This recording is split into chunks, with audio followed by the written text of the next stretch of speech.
Hello, everyone, and welcome to episode 140 of Masters of the Forge. I'm your friend and ally in the war against boredom, Adam. This is Jason. Hey, everybody. Hey, that Adam. was supposed to be a dramatic pause. It's not like I forgot your name. Well, I mean, it's not like you haven't forgotten in the past. I mean, that was a long time ago. Well, yeah. Yeah, like the first time I met you.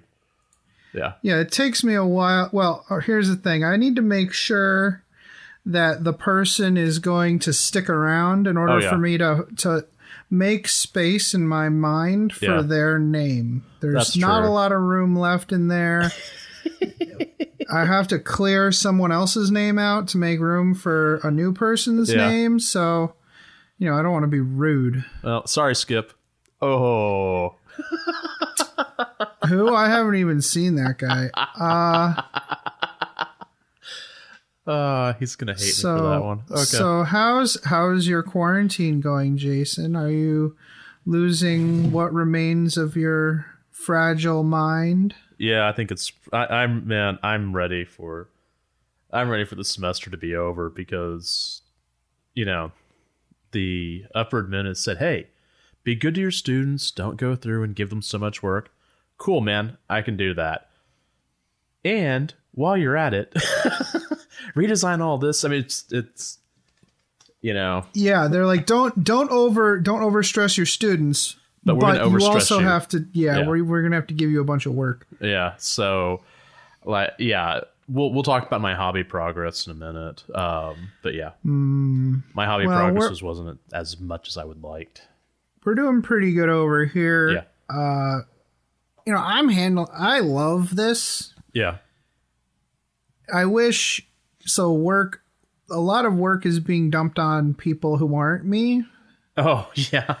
But a lot of those people are people who normally don't have to do any work anyways. Oh, okay. Well, it's just weird how it's worked out. Well, that's what they get paid the big bucks for. Yeah, but but aside from that, it's been fine. Yeah. We get more time with the baby. Yeah, that's important.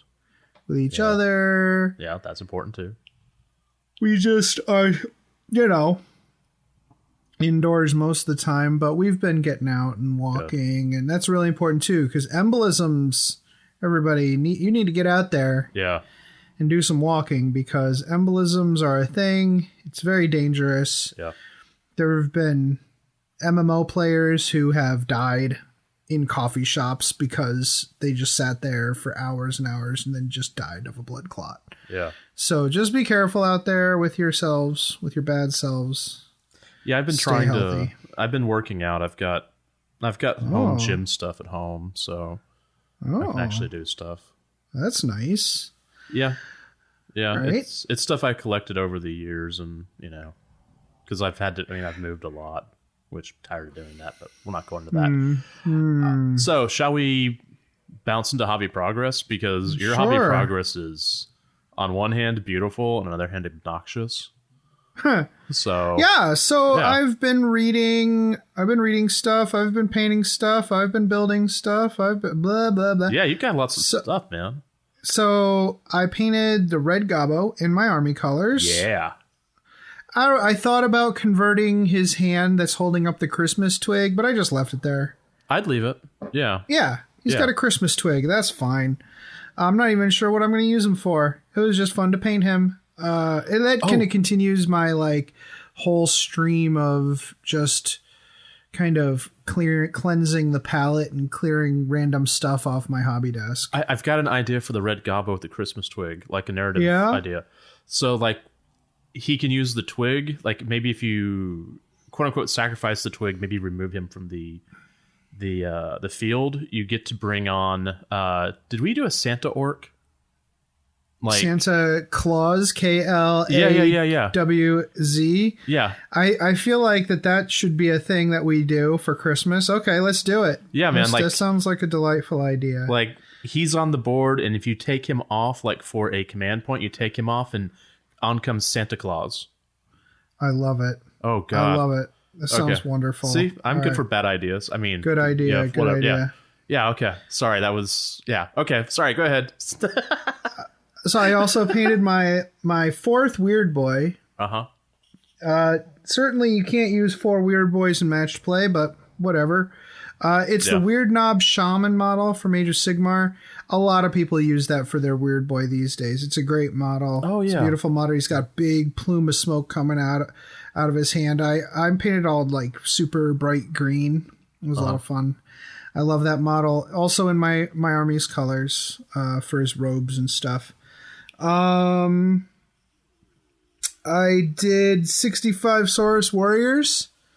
Now that's in, here's the thing. That's in the using the paint scheme of my Seraphon. Yeah. So it's a really fast paint job. But still 65 is a considerable amount. I did those guys in a week. Now what I did do with those guys, I talked about how Colin helped me fix and clean my airbrush. Mm-hmm. So I actually managed to do their carapace and their bellies with the airbrush. Okay. So I did the base. I basically did the base coats in a night. So that was really good. It's very, very helpful. Yeah. Yeah. Now I can't, I'm not that great with it, so I'm not going to do much more than that with the airbrush, but hey, it was certainly helpful. And I also still had some quick shade left. Yeah. Some Army Painter quick shade from the last time I did it. So I didn't dip them, but I did slather them in quick shade for the wash. So that was a good project, and it felt great getting those done. Mm-hmm. And I can play that army I've been meaning to play for my Seraphon. Yeah. I've been working on, I did a couple of Marines for the 100 chapter challenge that 1 hour a night is doing. So we put out a call to the community to paint one of each chapter represented by the old Astartes chapters poster. It's like this big white poster. It's got 100 Space Marines on it and just shows like the color schemes for those chapters. I kind of wanted to get on that, but I was just I remember looking at it and thinking, when is it due? That's not going to happen. Yeah, and the other caveat is the chapter badge needs to be hand painted. And there's the other reason. There we go. Yeah. So I did the Exorcists, which is a red scheme, and the Praetors of Orpheus, which was way more difficult. It was white with like blue edging and a really obnoxious chapter badge on the shoulder pad. I saw that. Yeah, it's like a star in a shield with in a tiny field in the upper left is the Ultramarine symbol. It was terrible. Yeah. But it was good. I still did it in a day, but it was fun. So that was good. I just painted 27 Grots, a Runt Herd, a Commando. The Commando is the ARG 2D2 from Cromlech. Yeah. He's great. And a couple of ammo runts. I did that this week. That took about a week to paint, but it was good. I've been kind of wanting to get some more Gretchen in the army in case I wanted to do like a crazy Gretchen army. And then I took today I picked up, I went in the back and I grabbed I already had 19 Gretchen painted in a blue scheme, but their shirts were white instead of yellow. So I took them and I swapped out the white for yellow, and I gave them another highlight on their skin because they, I haven't always gone for a really bright green highlight. So I did an additional highlight on their skin and rebased their Runt Herd onto a 32 millimeter base. So I did that today. So I have lots of Grots. Was it 30, 48? 46. 46 Gretchen in the blue color. So that's cool. Yeah, that's impressive. I did an interview with the guys at Crucible Crush Yeah, that was cool. And Pulp Figures, I don't know if it was released yet on... It wasn't released under the Masters of the Forge on the Freebooters Network. It's under something... Fireside Chats, I think. Oh, it's underneath that? I need to post a link. Anyways, they basically just sent me a Flint and Feather starter. That was pretty cool. So I think they really liked the interview, and I'm pretty excited about it because I kind of want to get into it. Yeah. So Flint and Feather isn't what I thought it was at first. When I heard about it, I thought it was in Native Americans versus imperialists. Mm-hmm. No, it's pre-imperialist Americas. So it's tribe versus tribe stuff it pays homage to the supernatural beliefs of those tribes that you actually get spells and medicine and stuff. Oh, how cool is that? Isn't that neat? Yeah. That actually sounds a lot more interesting to me than the other, to be honest. Oh, for sure. That's why I was like, I want to play this game, right? Yeah. And they just sent me a bunch of stuff, which was really nice. That is cool. Thank you. Thank you guys. Yeah, thanks, Crucible Fresh. Yeah, Pulp Figures. Yeah.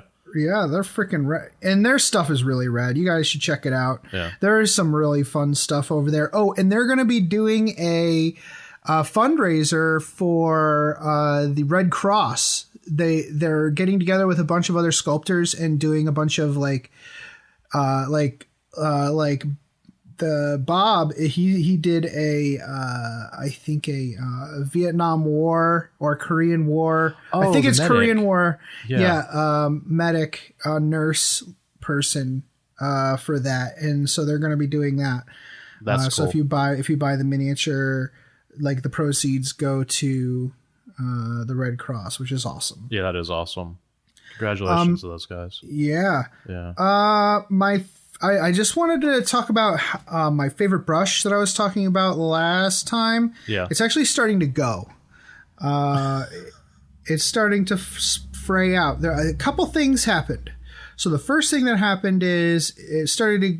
I was doing the yellow highlights on the grots, and the paint was really thin, a lot thinner than I was expecting it to be. Right. Or than I planned for it to be, and it sucked the paint way up into the roots. Oh, I was like, okay. No! And I didn't notice until I was painting for a little bit. I'm like, no! And I tried to clean it out. It didn't quite get out, even with the brush detergent. And I was listening to Warhammer TV, and Peachy suggested that you can actually dunk your brush in Lamian medium and swish it around a little bit and like kind of let it set for a minute. Yeah. And it actually starts to like break down the paint. Yeah. So I tried that, and what do you know? It worked. Now, obviously, you got to clean the Lamian medium out, or else it's going to solidify also. Right. But it must be something with it that it's kind of like, it's a medium. Something with the way it interacts with the paint. Yeah. And causes the paint to like, it kind of bonds to the paint. I don't know. I'm not gonna suppose I know anything about the science of why, but it did work. I swished it around in the Lamian medium. The brush was clean. Right. When I did that, you don't want to cause a bunch of paint to go in your medium. Yeah. I swished it around a little bit, and then I let it set for a few 10, 15 seconds, and then I put it in the brush detergent again and cleaned it out, and it was fine. It went back to a point. That is cool. Yeah. That is super cool, actually. That's a great tip. Yeah. Thanks, Peachy. Not that he listens. And so we don't know that. Well, that's true. Today I was repainting those grots. Right. And I put Quinn down for a nap, and I decided, you know what, I'm gonna freaking take a nap too, right? I'm tired. We were up late last night playing games, so I was like, yeah, I'm tired. And so But when I took like an hour nap, and when I came back, I realized my brush was still in the water cup. Oh. Not hanging off the side, but like in the cup with the brush. I'm like, no. And I was lamenting this in the hobby hangout today with the Adeptus Terra guys. Yeah. And someone on there, I think it might have been their sponsor. Forgot his name. Damn it. Anyways, the sponsor, one of their sponsors there, he was like, yeah, if you boil some water and dip the brush in the water. Now, don't do it while it's boiling because you don't want the ultra hot water to get in the roots because it'll melt the glue. Mm-hmm. Or the whatever it is. Yeah. You just put the tip in, and what'll happen is the brush will straighten out. The tip of the brush will straighten out. Oh, yeah. Okay. Because it will relax the actual brush. Okay. Yeah.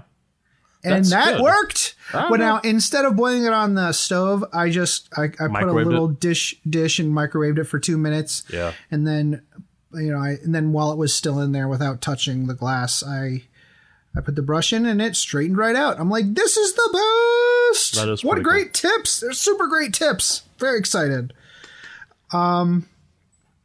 Anyways, I hope that helps everybody out there.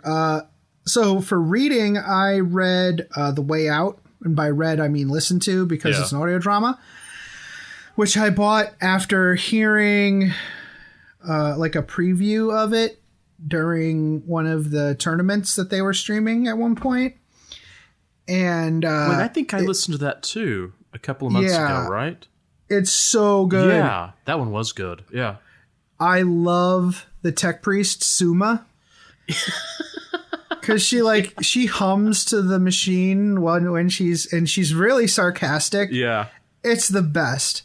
I love that. That was and it was a horror, but it really felt, I think the moments of levity earlier in the story enhanced the creepiness of that came later. Yeah, the ending. Yeah. Yeah, I think it was really, and that was Rachel Harrison, the person who wrote Mark of Faith. What's the name of it? Mark of Faith. Yeah. So that again, we're not going to be reviewing Mark of Faith this week. I just want to say I got in contact with Rachel Harrison, and I got in contact with the Black Library folks and the community team folks, and they just said, listen, we want to do this, but we want to wait until after the COVID stuff blows over. So you know what? We read the book. Yeah. It's time, but we'll just hold off on it and give everybody a chance to read it. It was a great book, by the way. Yeah. You should read it. We have some show notes. So we'll do that when the time is right. Yeah. And include her interview with it. I will say that I remember when you talked about The Way Out, because you just mentioned it, and just from your initial mention, I went and downloaded it immediately, and I just love that tech piece is so much fun. It's one of those. Really good. What's one of those characters? It's a scene stealer, and in an audio drama, having a scene stealer that obnoxious is just kind of amazing. I mean, it wasn't like Robin Williams level scene stealing, but it did kind of. It was starting to push there. I was like, I like that character. I'm not building that character, but I like that character. There we go. I'm in the middle of Call the Great Work. Yeah. Do you like that one?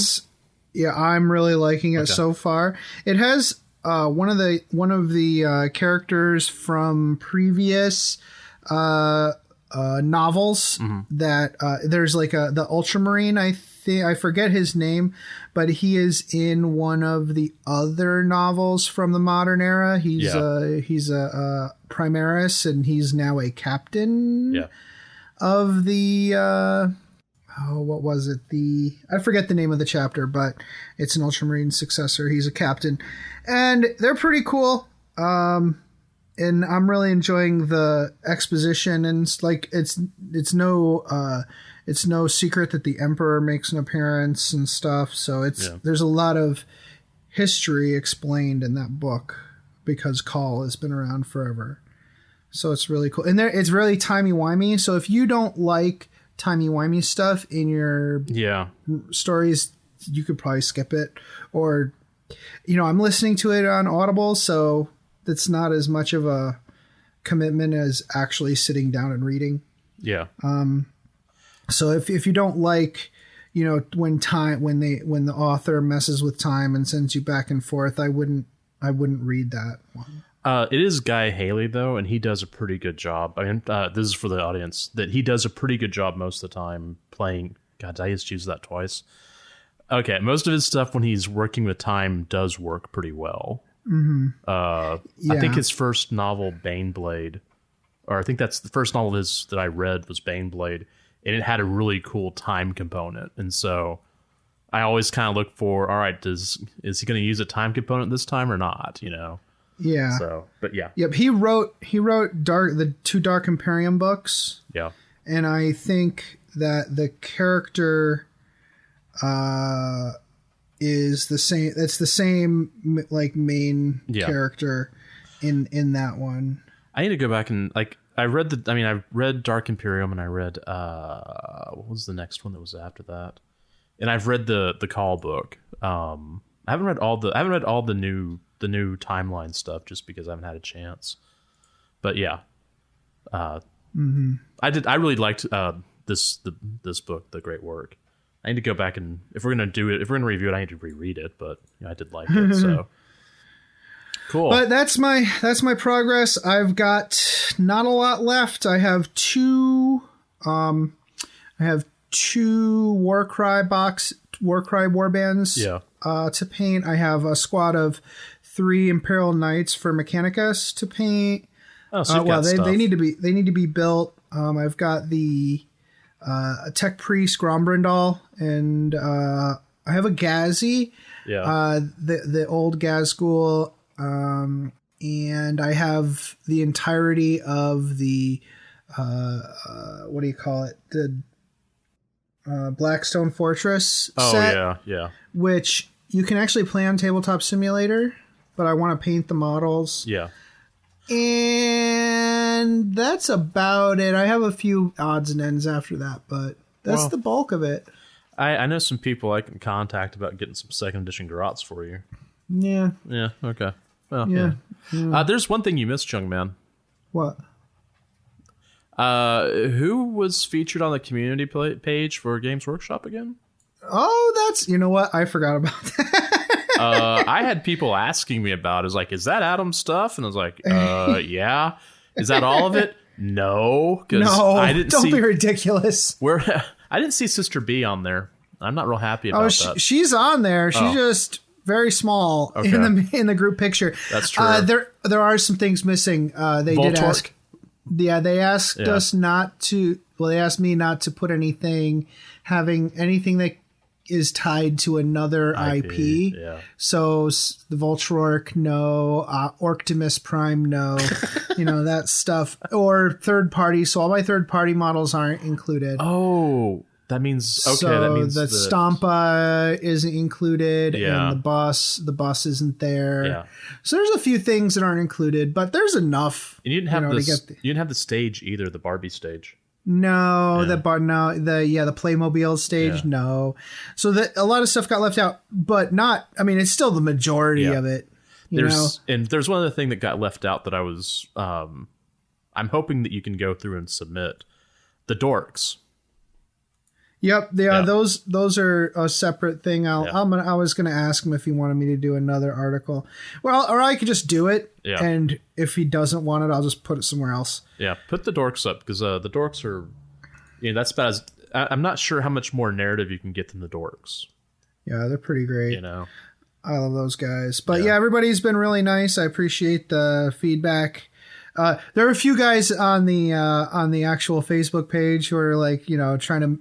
It was like a ding-a-ling measuring contest. Yeah. Mine's this big. Good. And my response is always, that's awesome. That's freaking awesome. And you know what? And try to keep it positive, because this is not the time for negativity. Yeah. Yeah, I do want to see the dorks though, but that's just, I'll write an article, and if they post it, they post it. If not, it's fine. Especially after all the rebasing I did, I'm very excited that it's... Well, that's the other reason, because I liked the bloody bases because it made sense, but I think the new basing has a better color contrast. Okay, for those of you who have no idea what we're talking about, you put those on Instagram, right? Yeah. So hashtag Masters of the Forge on Instagram. Go find it. The new bases.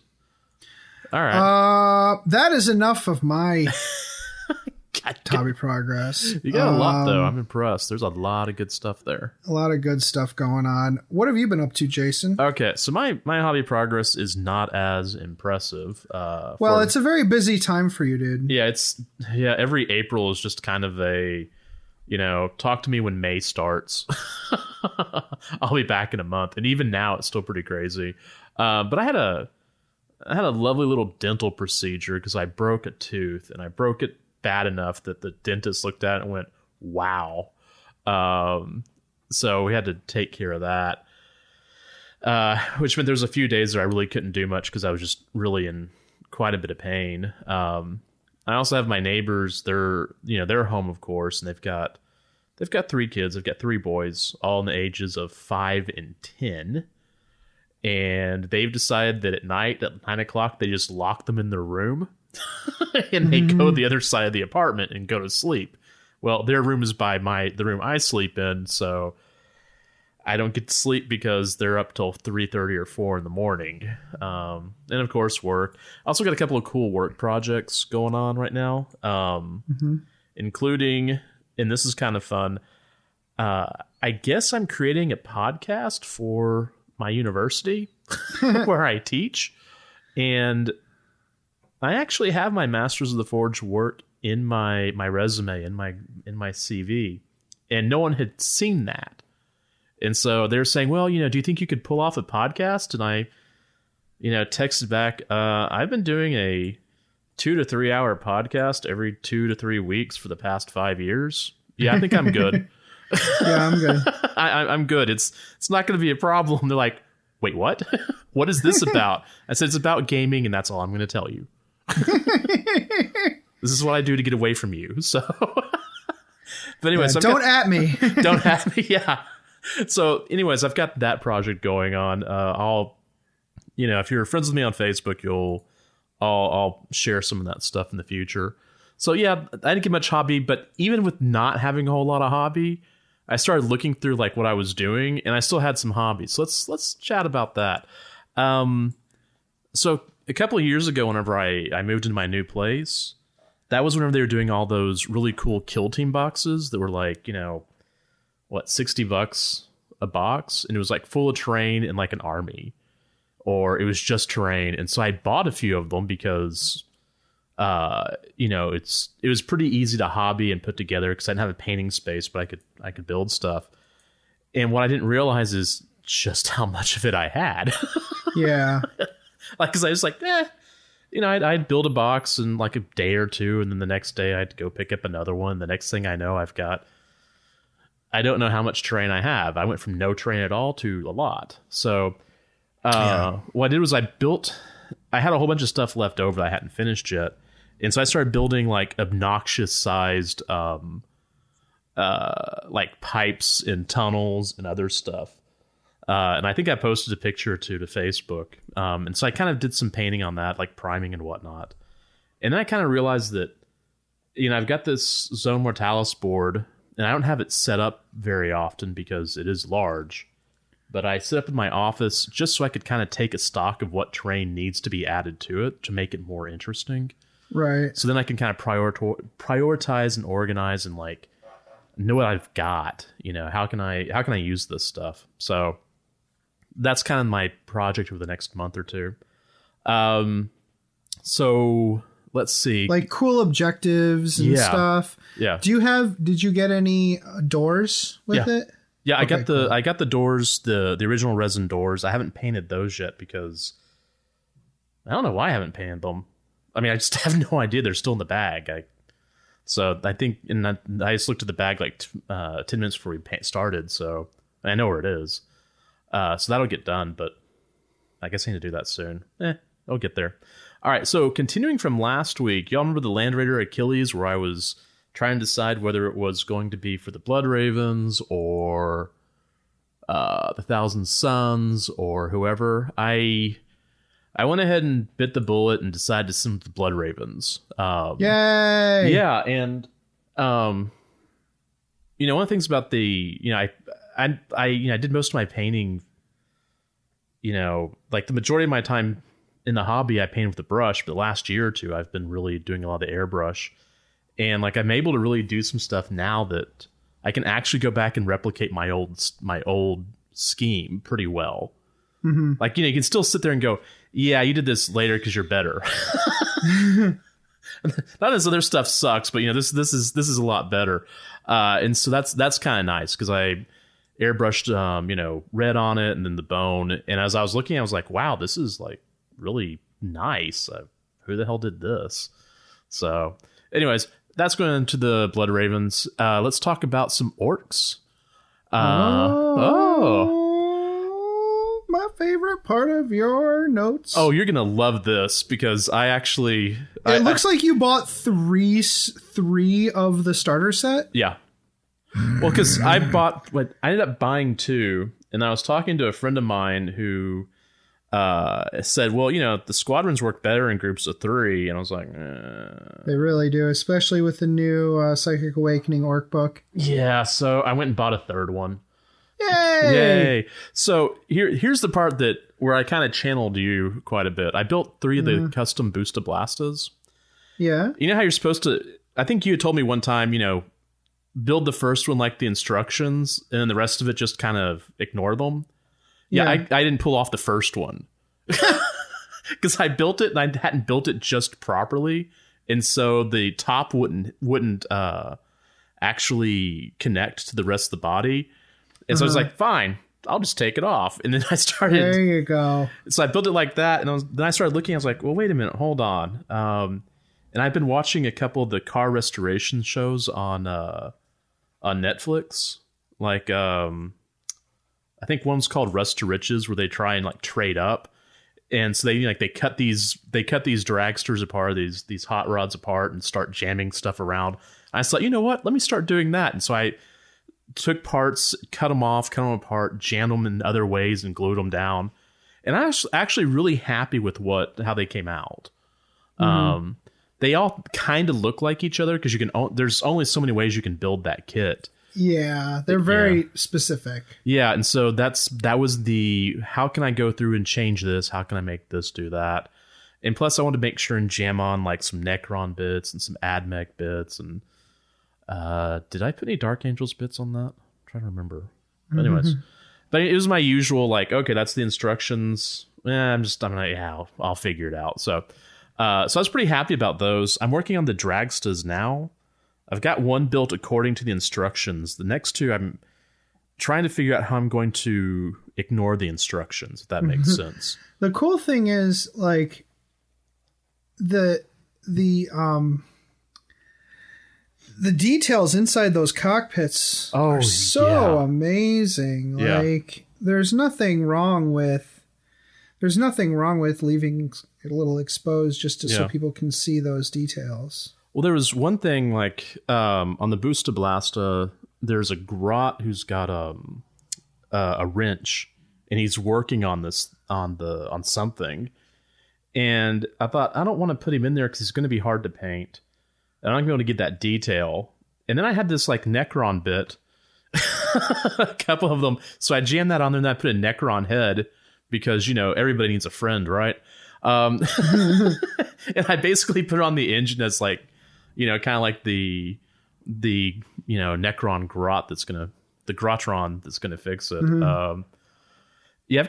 I didn't add a lot of the grots to the Boosta Blasta just because, I kept modifying them. Like one of them, I didn't put his head on. I put an Admech head on that was bigger, like a cowl, so it looked like he had stolen it and was like running around with it.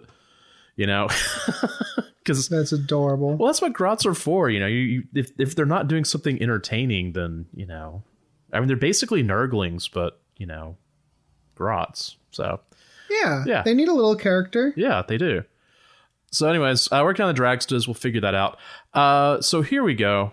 This was the one I built the other night while I was, I think, right before I went to get my dental procedure.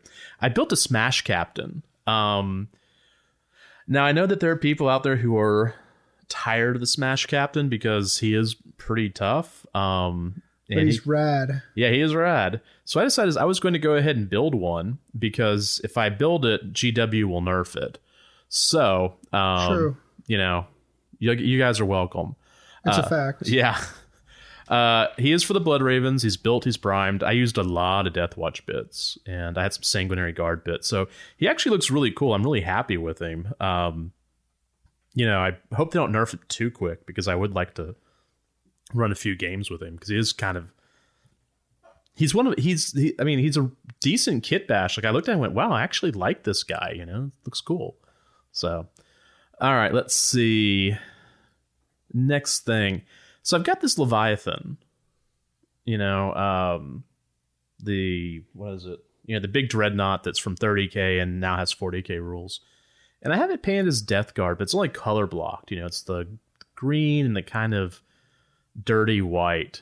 And I'm trying to decide what to do, whether I keep it as Death Guard, which I've actually painted it decently well for that, at least the basing, or do I move it over to the Blood Ravens? And it's something I'm thinking about. I'm thinking Death Guard just to keep it as a 30k force, but I kind of look at what I have in my Death Guard because I realized that I had forgotten I have like 11 or 12 Terminators that I have built, painted, and are ready to go, and I completely forgot about them because that's what people who build and paint a lot do.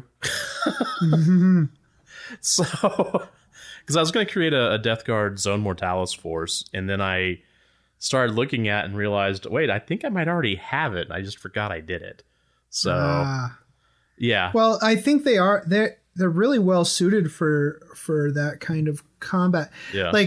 Like the Terminators and stuff are really cool. They're kind of slow moving, but in the corridors, who cares? Right. The Terminators deep strike, like you can teleport them in, so that makes a lot of sense for them.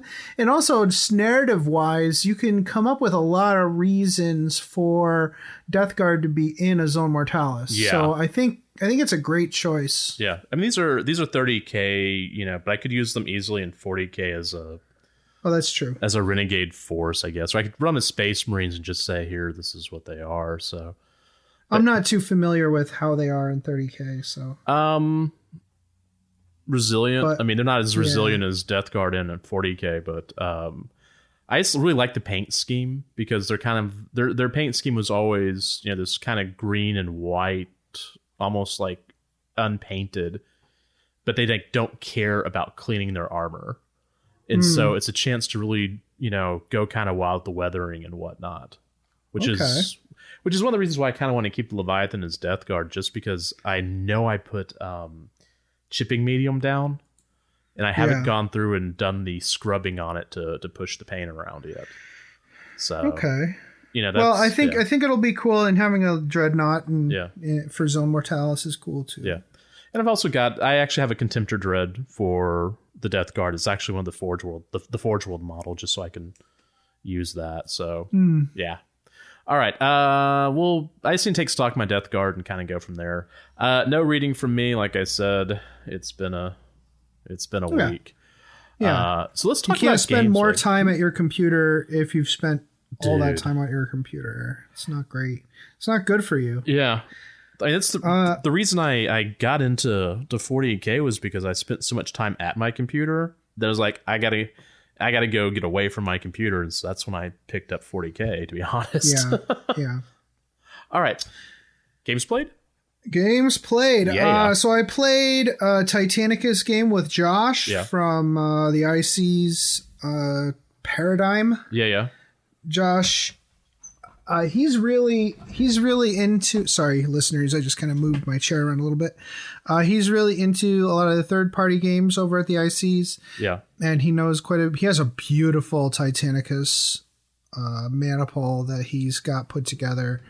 It is true. It is gorgeous. It's got the checkers and the stripes. It's purple and white and gray. Oh my God, it's beautiful. Yeah.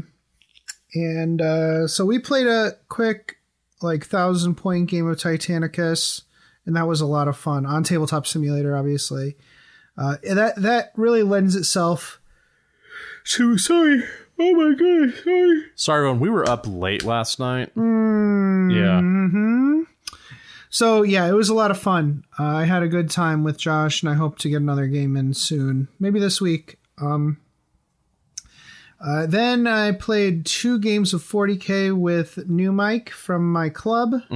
Orcs versus Chaos. Okay. That was good fun. When you're playing Tabletop Simulator, you gotta kind of suspend disbelief. It's not going to be like playing 40K in real life, but at least it's something. That's true. And we had a lot of fun playing. I had a lot of fun playing with him. I was trying out some of the new orc stuff from the Psychic Awakening. The Psychic Awakening with the orcs in it. Yeah. That was Saga of the Beast, I think. Yeah, that was good fun. I've been trying out some stuff, like the new stratagems, the new upgrades for the vehicles. They're super fun. I've been trying out different cultures. So the new cultures, I tried out the one that boosts flamers, and I tried out the one that boosts missiles. They're pretty cool.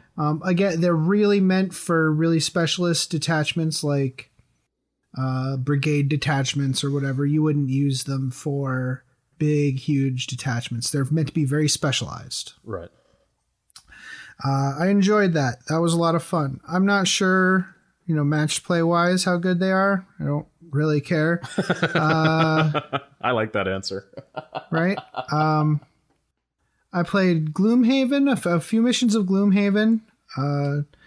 The Tabletop Simulator is amazing for Gloomhaven. Everything is scripted, and you don't have to pack it away in a box. That's really big. That's really a big deal, because Gloomhaven is a lot of pieces. It's like an adventure game, kind of like Hero Quest, but it has a lot of pieces, and everything has to go back. You don't want to be rummaging around like a box of Legos for everything. Interesting. You said Blackstone Fortress was on there? Yeah, Blackstone's the same way. Yeah. And the cool thing with the Blackstone game is we're going to play so you draw cards for the maps. Yeah. Every map has like a preset button. So if you that's so amazing. It's not even like that. It's like there's a button for draw random map, and it automatically draws it. Oh man, you have no idea. Okay. Y'all know I love Blackstone Fortress, but building the maps is a nightmare. Well, and then you got to put everything back, and then you have to reshuffle everything and all the cards, like da da da da. And the cool thing is, when you're done, you save your game, and you go back, and all of the character portfolios are saved. Everything is saved. So you just continue your game, just like any other video game. Okay, that's actually I'm gonna talk to my buddies and let them know about that, because we basically had to we suspended Blackstone a few months ago because we just didn't have we didn't have as much time, and of course we've had to suspend it for this other reason. So do you have the set that you were using? We're using Ascension. Or is that somebody else? Or was it somebody else's set? It was somebody else's. Because you can go in there if you go in there and you set everything up to like all the characters and everything to where they were before you finished. Yeah, I think that would be okay. People would be willing to be okay. I guess this is possible. Yeah, I'll go talk to the guys. See what's going on. I don't think all of the stuff from the expansions and like the White Dwarfs are in there, but you can fake it. Okay. You can fake it with, cards and stuff. You can, and also like you can, if someone's playing the Luda, you can go in and get the Luda from 40K orc set and just copy and paste it into there. Oh, I love that Luda. Like that.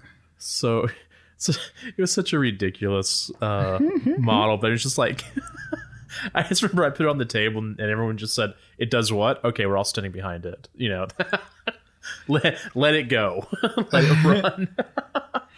I've been playing a lot of board games. Yeah, we've been playing a lot of Space Base. Obviously, we've been playing a lot of fun games. We've been playing Pandemic. There's actually a Pandemic COVID-19 version out there. Oh boy, which is really like somebody has done they've taken all the stuff that's happened and put it into a version of Pandemic. It's kind of cute, but it was kind of real. It got kind of real. So it was, we were like, you know what? Let's never do this again. Yeah, that's. So.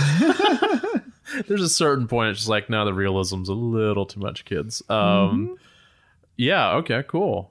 What about you? All right. So had a lot of games just because of stuff. I did get to play Space Base with y'all, which I think when we were playing, I realized like these guys have played this a hell of a lot more than I have, and I had a great time. But I was the entire time I was thinking, did I score that right? Did I score that wrong? What am I doing? And as I went along, I was starting to figure it out more and more. Fortunately, and I don't think I was doing anything terribly dumb. So no, that game is super fun. Yeah. We've never played it in real life. We've only played it on Tabletop Simulator, and I bought it. One of my FLGS, the Zombie Planet, the guy actually delivered it. Oh, nice. With some paints. Yeah, I needed paints and stuff, so he hand delivered it with he had his mask on and everything. Yeah. And we were like, okay, and I paid with my credit card. So it's a fun game. I really dug it, and it's a quick game. There was a couple of things I didn't know what was going on, but I was like, I'm not terribly worried about it. I'll ask later. So, but I have installed Tabletop Simulator on my new computer. Nice. Wait, hold on. You didn't talk about your new computer. Oh, wait, I did. Oh, yeah, I didn't. Okay. New computer came in. I named it Tiska. For those Thousand Suns fans. Good. Yeah. Man, it's actually I'll talk about a little bit about this in Beyond the Fringe. But what happened was my laptop. I think Adam and I have sat there and grouched about my laptop on many occasions, right? Mm-hmm. Well, why don't you can just make this? We can just do Beyond the Fringe now. Oh, then we'll do. All right, we're into Beyond the Fringe. Whoa! Okay, yeah, new machine. Basically, my old laptop. It still works, but it's really only good for certain things. And I got I think everyone knows I'm a musician and I'm a composer. And I got a big commission. And basically, it was one of those things that I looked at the laptop and started laughing. And so I said, you know what, I'm going to spend the money on a new computer. So bought a new computer, new monitor, and now I can play games on it again. So I can play Tabletop Simulator and stuff. So I'm definitely going to be doing some Kill Team hopefully the next month. This is real quick. Beyond the Fringe is always like stuff that we're happy about. So Apple Logic, Ableton Live, Adobe Audition, Cakewalk. What is Cakewalk's thing? I think it's called Cakewalk now. These guys these are all DAWs. They're all digital audio workstations. I work in Pro Tools, but all these others have gone free for the next 3 months, or they've gone reduced price. All right. And this is like I use Apple Logic and I use Adobe Audition for work, and Ableton Live I don't use for work yet, but I do have it is free for people to use. So yeah, if you have questions about like music software, hit us up. Just Facebook, Message Masters of the Forge, and I will throw more free and reduced software at you than you want to think about. Nice. That's awesome. Well, you're friends with my musician account, and for a while there I was sharing like free stuff every 3 hours. I felt like I had turned into some sort of billboard, They're just like, hey, music tech students, you need this, you need that, come get this. So yeah, like there's a lot of stuff out there that's really inexpensive, or free for the next 3 months. Nice. You know, yeah, that's awesome. That's my Beyond the Fringe is computers, computer software, etc. Mine is the Atlas Coffee Club. Yeah, I saw that you posted something today. Yeah, Wendy decided to sign us up for that, so we get some different coffee and stuff in here because we've become snobs. That's okay. Yeah. This month we got a Indonesian coffee. Yeah. Wow. It's like, it is awesome. Okay. Hey, man. It is awesome. Yeah, we're not even doing ground coffee anymore. We're only buying whole bean coffee. We're grinding it ourselves. It's ridiculous. It's ridiculous. Oh man, that's funny. Yeah. I love it. This is so funny. It tastes so good though. Like, yeah. And it's really great for the cold brew that we do. Oh yeah. God. Yeah, I've been doing cold brew also. And you can use some like cold brew. What I've liked about it is you can take some beans that really aren't that great and make something decent out of them. So if you actually have like good coffee, then oh my God, yes. It's really where we use the dirt stuff. We use I mean, it's still whole bean, but it's not great coffee, but it's still freshly ground coffee, and it's really good. Yeah. Astropathic communique inbound. Oh yeah. One thing we have is the John Blanche auction. Dude. A personalized John Blanche Warhammer 40K style portrait is out there. I think it's being managed by the Hate guys. Oh, okay. Yeah. And but John Blanche will be painting a portrait of the winner. If you look online for like at Sotheby's auctions, like some of this John Blanche art goes for thousands of dollars. Yeah. Thousands. This portrait, this portrait's up to like $1,400 or $1,600 as we speak. Wait, bucks or pounds? Dollars. Oh, dollars. Okay. Yeah. It was funny. It got to 1,000 pounds really quickly. Yeah. And I was like, you know what 1,000 pounds is? It's exactly the amount that people have in the United States are getting for their stimulus check. Yeah. So I think someone's like, well, I wasn't going to do anything with this useful anyways, so I might as well get an awesome portrait out of it. Yeah. But it's actually outstripped that amount. Oh yeah. So we'll see. It's cool. It's a really cool. It's gonna proceeds are gonna go to the NHS, and that's a really good cause. Warhammer Preview 3 happened. Yep. We've got the final Blackstone Fortress Ascension with the giant I made this mama robots. Yeah. Don't mess with my really kid. Cool. Don't. Yeah. Don't you dare talk to my son ever again.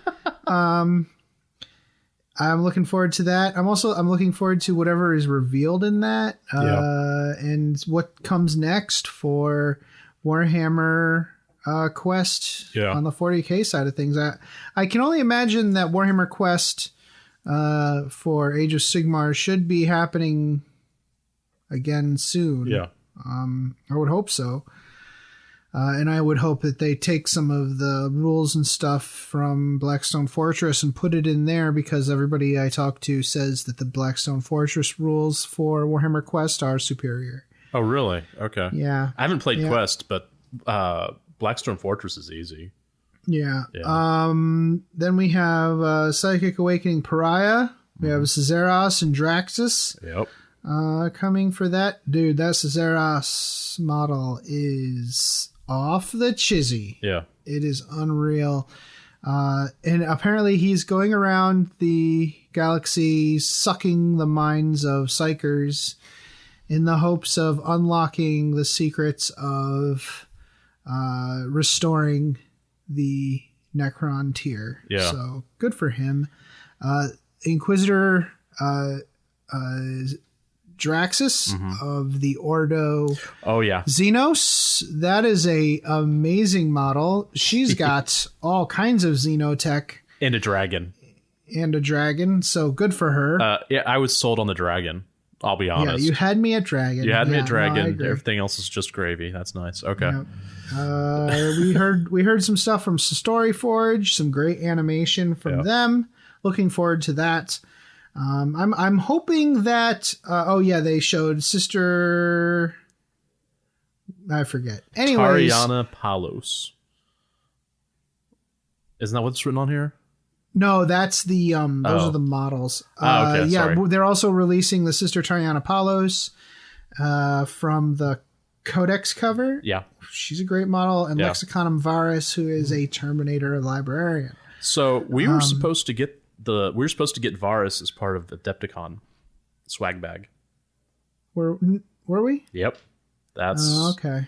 So I think if it could still come through, but it's going to be a while. But I think I'm going to order one because every good Blood Raven needs at least 2 librarians. So. Now, if you order both of those models, you get free shipping. Oh, yeah. Well, look at it this way.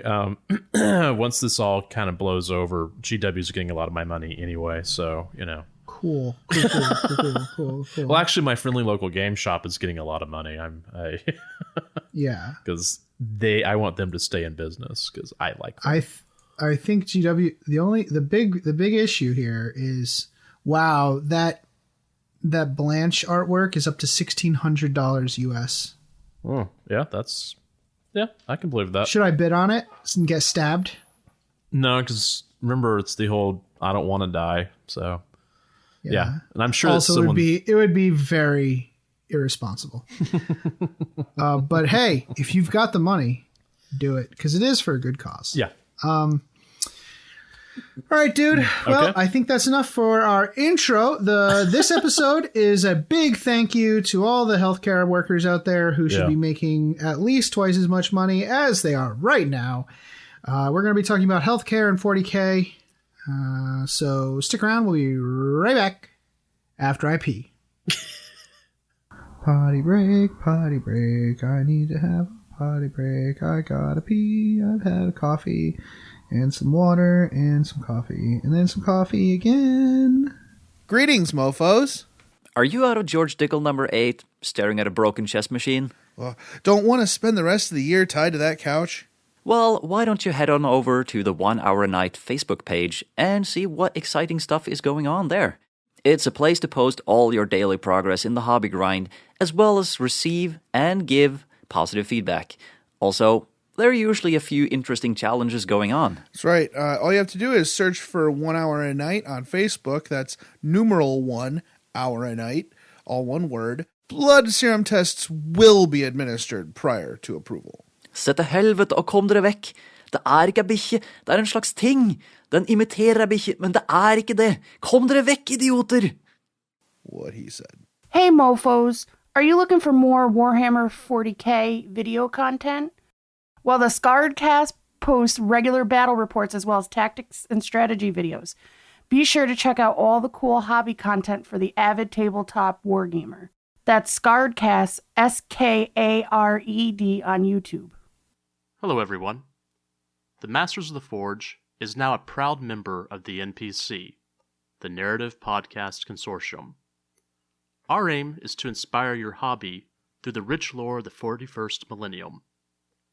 If you enjoy our podcast, then make sure to check out these other awesome shows where you can get coverage on campaigns, Black Library, and all kinds of general topics of the 40K background. The NGC 40K podcast also provides in-depth campaign coverage, audio dramas, and free-flowing narrative campaign creation. The Adeptus Terra podcast also features in-depth discussions of the lore and commentary on the hobby. Oh, and sexy English voices. Oh, yeah. The Masters of the Forge brings the world of 40K to life on your tabletop, with discussion on the lore, backed up by narrative-themed rules and battle reports. Of course, this is only a fraction of the topics covered by the podcasts of the NPC. Please tune in to find out more. Welcome back. That was mission accomplished. Good job. All around. High fives. So healthcare and 40K. The health and so we're going to talk about the Imperium first and foremost. Yeah.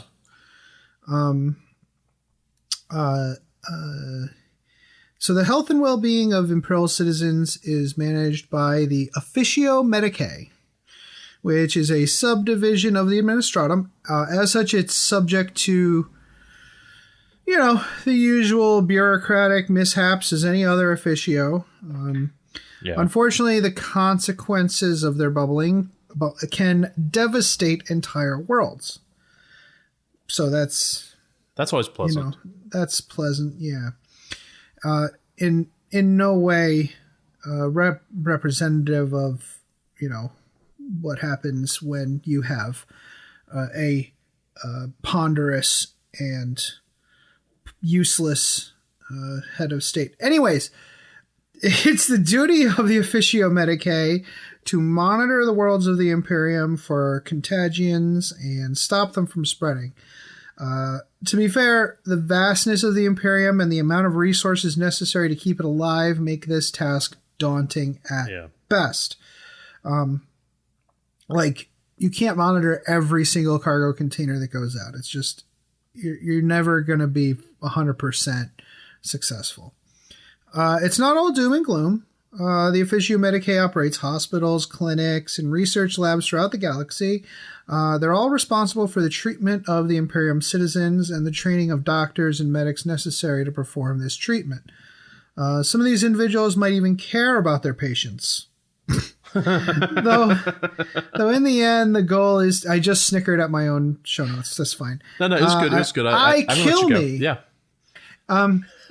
In the end, the goal is to ensure the Imperium continues to grind on, and it needs able-bodied workers to sate this hunger. So, they might not actually care about the people, but they care about continuing the cogs in the machine of the Imperium. So, the Officio Medicae not only engages in traditional medical care, but also dabbles in more esoteric traditions. They work hand in hand with Magos biologists, investigating their craft and researching procedures and the technology required to facilitate them. Hand in hand. Hand in tentacle. Tentacle. Furthermore, some in the Officio Medicae must be trusted with knowledge of supernatural ailments caused by the forces of the ruinous powers and the Xenos. Certainly, it can be assumed that these activities are performed in secret and under the watchful eye of the respective ordos of the Inquisition. I'll talk more about that in a second. The Officio Medicae would likely also be present in the safe containment and deployment of any bioweapons utilized by the Astra Militarum and the Imperial Navy. They might also be used in situations where the Imperium must use enhanced means of quelling the behavior of a population. Putting stuff in the water. Yeah, pretty much. So when they did that on Armageddon, I think. Oh, okay. That after the first war of Armageddon, after the first war of Armageddon, and all the people saw the terrible things that they saw, I think if I recall correctly, they sterilized the population. Yeah, they did. That was the first battle. Then they brought in new people. There's no real... The On Your Tabletop section of this episode is going to be more off the cuff discussion. Yeah, definitely. Because the time that I had allotted to write the On Your Tabletop section, I instead got stuck reading I got stuck reading a book about a Magos biologist and an Inquisitor it's really interesting, and it does talk about how these two groups work hand in hand and how dangerous it is to study the Xenos. It's called Xenobiology. Oh yeah. It is $200 at best on eBay. Yeah. Or you can find a PDF of it. I downloaded the PDF, but If it ever gets released again, I'm buying it because it's amazing. It's got dissections, it pictures of Xenos digestions, or not dissections. Sorry. Yeah. And the story is told through the notes of the Magos and the Inquisitor and the reports and stuff that came from what happened at the facility. Yeah.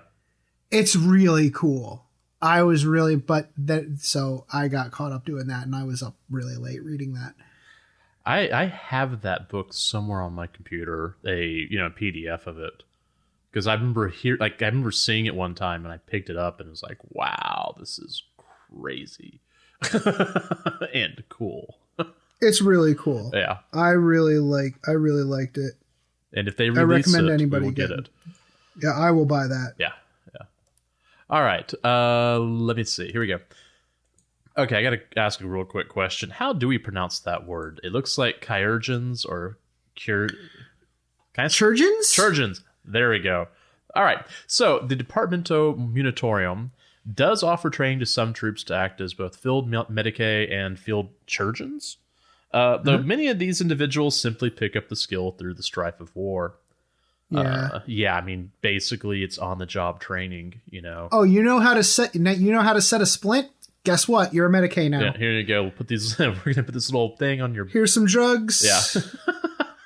That's it. Yeah, here's some drugs and some needles. Go for it. Just do whatever the iPod tells you to do. Pointing in goes in the other person. There we go. Yeah. So often, a Medicaid's only role is to either patch someone up to keep them from bleeding out, administering stimulants to keep them moving, or offering the Emperor's mercy to those who cannot fight on. So, yeah. Yeah. So medics are responsible for the supply and care of the regiment's medical equipment and caring for the regiment's casualties when battle has concluded. Still, though, they are expected to serve alongside their comrades and fight with them on the battlefield. So everybody gets a las gun. Yeah. Everyone gets a las gun. You just get to carry more gear. Yeah. Same with radio ops. So a field chirurgeon is a specialist who is less concerned for the longevity of their patients and more about keeping them in battle. Pardon me? Field chirurgeons have picked up a lot more knowledge through experience on the field. They've become incredibly skilled at triaging wounded troopers, performing miraculous patchwork on them with rudimentary materials at hand, and sending them back into battle. Stimming them up, drug them up, send them back out. Yep. Sew them back together, throw them back out. All right. So in either case, both practitioner and patient are often from wildly different cultures, and their methods could vary greatly from individual to individual. A Medicaid's competency has as much to do with their ability to overcome their patient's cultural taboos as their actual ability to heal. So I guess that bedside manner. That's basically what amounts to bedside manner in the Imperium. The way they put it is like they'll heal the trooper and ask forgiveness for saving their lives later. Yeah. Yeah. Okay. Yeah. I know. Get that crazy science stuff away from me. Yeah. It's scary. Science is scary. Yeah. So, in the Orders Hospitaller of the Adeptus Sororitas, they're a bit like their counterparts in the Departamento Munitorum, except they also offer compassion as part of their suite of services. That happens. So, good for them. Yeah. For the most part, they spend most of their time administering or rendering aid in one of their many clinics or hospitals throughout the Imperium. So, the Orders Hospitaller are much bigger than the units you see on the battlefield. Yeah. Only sisters with a knack for the job are tapped for this service, although they must be as resolute as any other sororitas. They must also be compassionate and capable of genuine acts of sympathy, which, in the Imperium, that can be a rare individual. Yeah. The Order's Hospitaller's commitment to charity is not only a noble purpose in its own right, but it also serves to nurture the reputation of the Adeptus Sororitas among the faithful. Although a Sister of Battle is more common sight than a Space Marine, they are no less revered, and perhaps more so. So, when somebody sees a Sister of Battle, they feel like they're being saved. We saw that in the book we just read and stuff like that. Like, people expect miracles when the Sisters of Battle show up. So not only are hospitalers excellent medics and surgeons, but scientists as well. They're not just healers. They develop cures for diseases through study in anatomy, cybernetics, chemistry, and genetics. It's their knowledge of genetics that make the hospitalers particularly useful in the Orders Familius. This is something I didn't know about. Yeah. The orders of the Sororitas, who they basically meddle in the affairs of the Imperium's nobility. I had not heard that one before. Yeah, they're religious advisors to the nobility. And they actually they perform weddings, and they arrange marriages either openly, or they kind of secretly try to get certain people to marry other certain people to maintain bloodlines. Yeah. So they keep detailed records of the genetics of the noble families of the Imperium. We learn new lore all the time, but this one just blows my mind. It's really interesting. Yeah. There are also some cardinals who utilize the Hospitalers' forensic abilities as forensic investigators, weeding out heresy, corruption, and sedition wherever it hides. So that's really cool. The Hospitalers are kind of like CSI. Yeah. This is a bit of lore that's just kind of like shocking to me. Like, this is not something I had ever thought of. It's cool as hell. Yeah. As with any member of the Sororitas, the Hospitalers are often called upon to serve in life-threatening situations. Of course, the Sisters do not balk at being appointed to such tasks. The Emperor is their shield, after all. If he wills that they should die of some virulent disease while providing succor to the faithful of the Imperium, then so be it. Still, they are well-equipped and highly skilled at their craft, so it is rare that they are unwelcome sight in moments of strife. Some even don environmentally sealed carapace armor or Sororitas power armor and venture into battle alongside their sisters or even Astra Militarum soldiers. Mm-hmm. So those are the ones you see on the tabletop. Yeah. Sisters Hospitaler are usually easy to pick out among their other combatants on a battlefield thanks to their raiment, which is very different from that of a typical guardsman and often a different color from the order militant sisters they are serving with. Each order has their own color scheme. Yeah. And a Sister Hospitaler is going to be from a totally different order than the sisters that she's hanging out with. Okay, so this is a chance for you to really push an alternate scheme. Yeah, you can just change your scheme. Yeah. So it's usually like a bone, like they have a bone color usually in their scheme somewhere to show that they're Orders Hospitaler. Battle-worn Sisters Hospitaler are often sought after by Inquisitors as members of their retinue. This kind of comes from the role-playing game, the old role-playing games. Yeah, just from the stuff that we just already read, there's so many narrative possible. Sorry, this is all bouncing around my brain right now. It's like, ooh, this could be someone for my Inquisition. Oh yeah. Yeah, you should think about adding one at least as a model, and then maybe add her later. Yeah. The Orders Hospitaler is a plural term, so it's Orders Hospitaler because they're arranged into many subfactions, just like the Orders Militant. Mm-hmm. So as such, each convent sanctorum, which is the main grouping of Sisters of Battle, is served by a number of Orders Militant as well as 2 Orders Hospitaler. This is cool. I mean, I don't know a whole lot about the Sisters of Battle, and so this is a good one. I'll try not to be like distracted the rest of the episode. that is an issue with this podcast is that all of a sudden we're I already have hobby squirrel going on, and I'm just kind of looking. Gotcha. Yeah. You know what I'm dealing with right now. I pick up what you're putting down, yeah. Yeah. All right. So let's get to what we're really wanting to talk about. Apothecaries of the Adeptus Astartes. Yeah. Don't worry, guys. We're gonna get to orcs. and the other stuff. But we're definitely getting to the orcs. I'm looking forward to that one. Anyways, all right. So apothecaries of the Adeptus Astartes, similar to the role as the fellows of the hospitalars, whatever, of the Sororitas, except that they have under no obligation to the population at large. Meaning, if you're not a space marine, they don't care. They mostly don't care. Yeah. I guess it depends on the Space Marine or the chapter, but okay, salamanders. They have no responsibilities in regards to the population. Okay, how about this? The salamanders, if you see a salamander's apothecary, you're okay. If you see, oh gosh, who could I say? If you see just about any other, probably Iron Hands. Oh yeah, Iron Hands. Yeah, they're not going to be real helpful. They don't care. Yeah, sorry. All right, so they use their skills to keep their brothers alive, both during a battle so that they can stand up and fight, or at least fight another day if they can.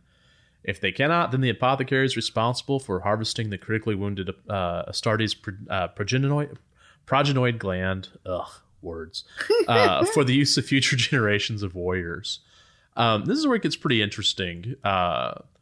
So it is the management of the gene seed that sets Astartes practitioners apart from others. It's their duty to collect and protect these organs at all costs during battle, as they are the future of the chapter. There's a lot of short stories out there where apothecaries are present. I'm trying to which there was one story. I'm trying to if it was a short story or a regular length novel where there was a scene of an apothecary getting killed and managing to get the progenoid glands that he had off to someone else so that they could be returned. And I think they ended up turning that space marine into kind of like a field medic or a field apothecary right there. Oh, cool. Yeah. I'm trying to remember which... That's the problem. After you've read enough of this, you don't remember who wrote it. Yeah, there's a lot of that going on. Yeah. It was really good, though. And I read it when I was still in Denton, so that would have been... It would have been published after 2013 or before 2013. All right, so where was I? Anyways, it's a mighty blow whenever these organs are lost to destruction or corruption, which is why the stories about Fabius Bile, all the other stuff is so important. Yeah. So as such, gene seed awaiting implementation is stored in heavily guarded vaults at the chapter monastery. It is also the duty of the apothecaries to implant the gene seed and oversee the development of fledgling Astartes. While they are committed to each aspirant's success, they must be able to weed out weakness and deviant mutations. Some chapters vary in the way they oversee this process. Superlative among these is the Space Wolves. There's all sorts of interesting things you could do with apothecaries. Like, I'm kind of shocked that there's not more of a leveling of apothecaries. Mm-hmm. With librarians you have the various ranks, and I'm kind of surprised that there aren't more ranks of the apothecaries. Me too. Yeah. It's like apothecary, and the wolf priests are the same. It's a wolf priest. Yeah. So I think it's really interesting, and I think it's something that you could develop on your own. Yeah. In your own stories, if you wanted like a chief. Yeah, like a chief apothecary. Chief apothecary or something like that. Yeah. Give them a good title.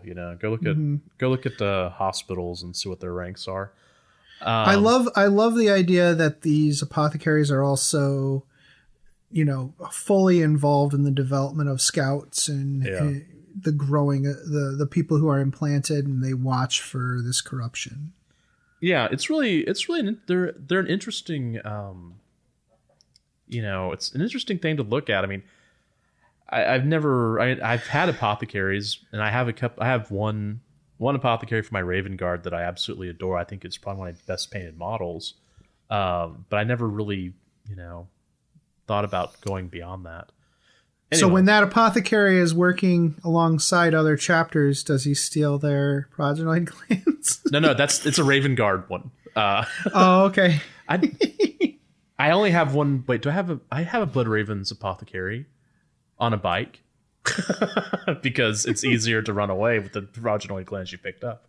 Yeah. Well, that could be a fun narrative. Yeah. Okay, I need to pull that narrative on Toronto Mike, on Malahat Mike. Okay, cool. Mm-hmm. All right. Hey, Mike. Hi. Anyways, so fortunately, once a Space Marine is mature enough, The progenoid can be removed and used to create other Space Marines with no adverse effects to their party. Still, progenoid glands are rare in the extreme, and yet any mutation is excised from the batch and destroyed, or at least sequestered for further study. If a mutation is allowed to propagate to future generations, the very existence of the chapter could be at risk. Furthermore, genetic anomalies found when the gene seed is examined during the usual Tithe to Terra could result in various forms of censure by the Adeptus Terra. For those of you who remember our Black Dragon coverage, and you better remember it because that kind of a book that we kind of love here at Masters of the Forge.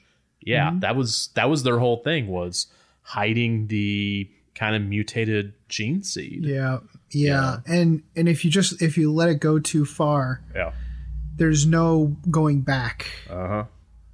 If you're using all that tainted genes, that tainted progeny glands, you might find that your chapter is erased by the Adeptus Terra, and a new chapter is installed in its place. Because there can only be 1,000. That's right. So I'm going to talk about some of the tools of the trade here.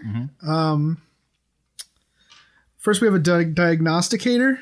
It's a suite of tools, including a bioscanner, bioprobes, and a cogitator programmed to diagnose the medical needs of a human body. Diagnosticators are installed in medkits, power armor, and servitors. Anyone trained in the healing arts would understand its use. It's just if you don't, even a medic who has limited training could just plug you into this thing and figure out what's wrong with you. Injectors, usually taking the form of a syringe or hypospray. They're used to inject drugs in the patient's system. Sometimes injectors are built into the armor of a practitioner who serves in battle. So this Adeptus Sororitas, the Hospitalers and the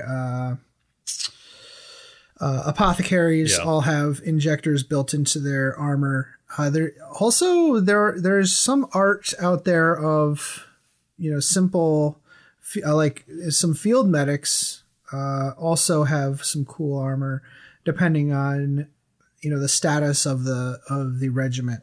Really, they have like the cool flak armor for that sweet 4+ save. Stims. There are a variety of stimulants used by the Imperium. Those used in battle are generally powerful enough to allow those with devastating injuries to get back into the fight. Though it's more likely they'll just die shortly after. Even if they don't die in battle, the drugs or the wounds will take themselves them out. will kill them. If you've been offered a stim by a Medicae, you're probably gonna die.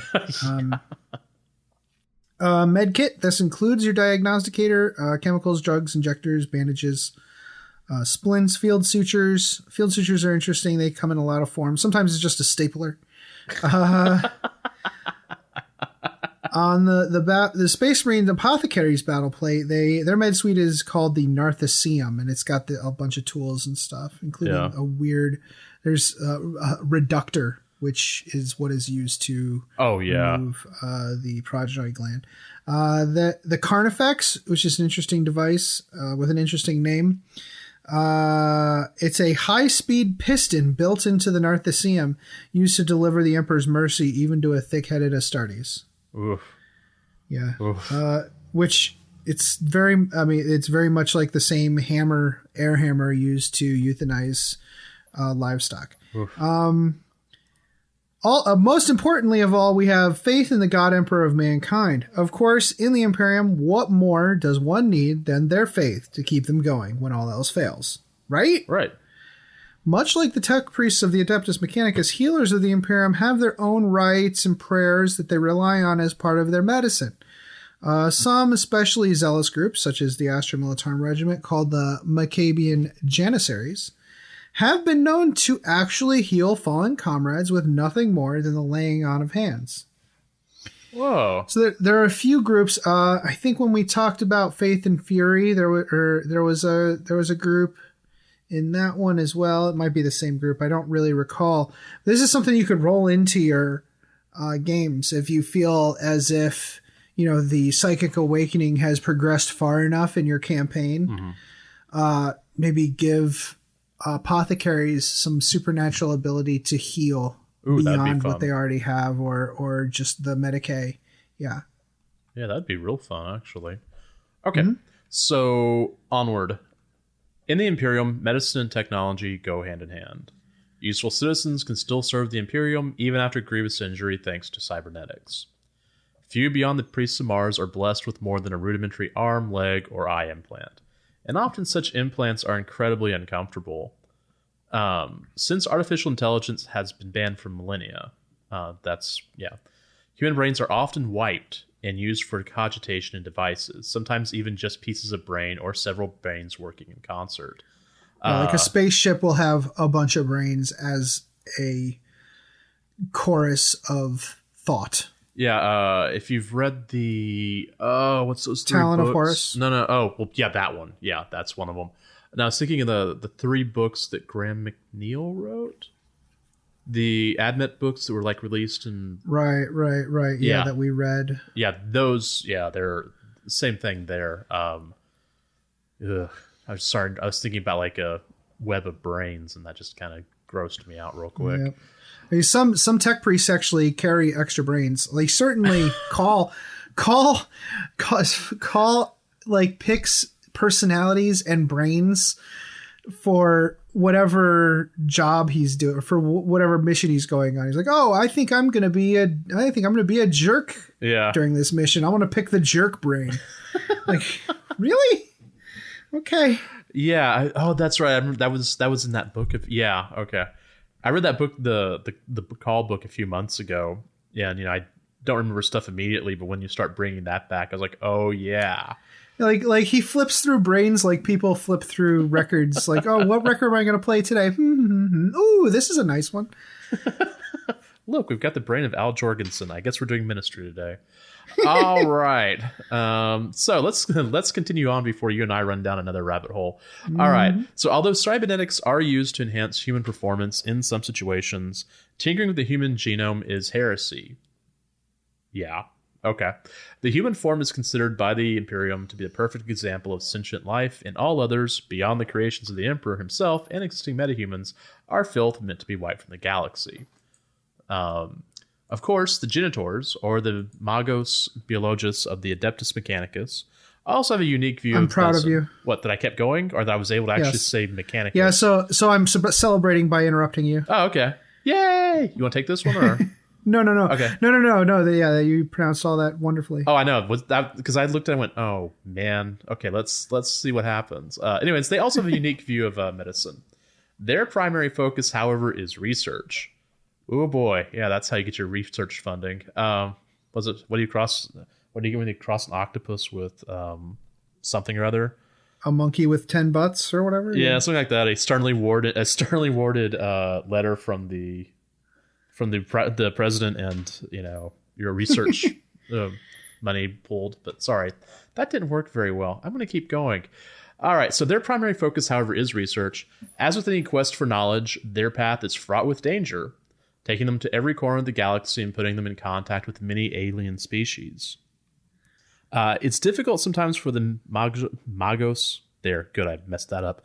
For the Magos Biologus to resist tinkering with the genomes of other species. This has a tendency to land them in hot water with the Ordo Xenos and the Inquisition.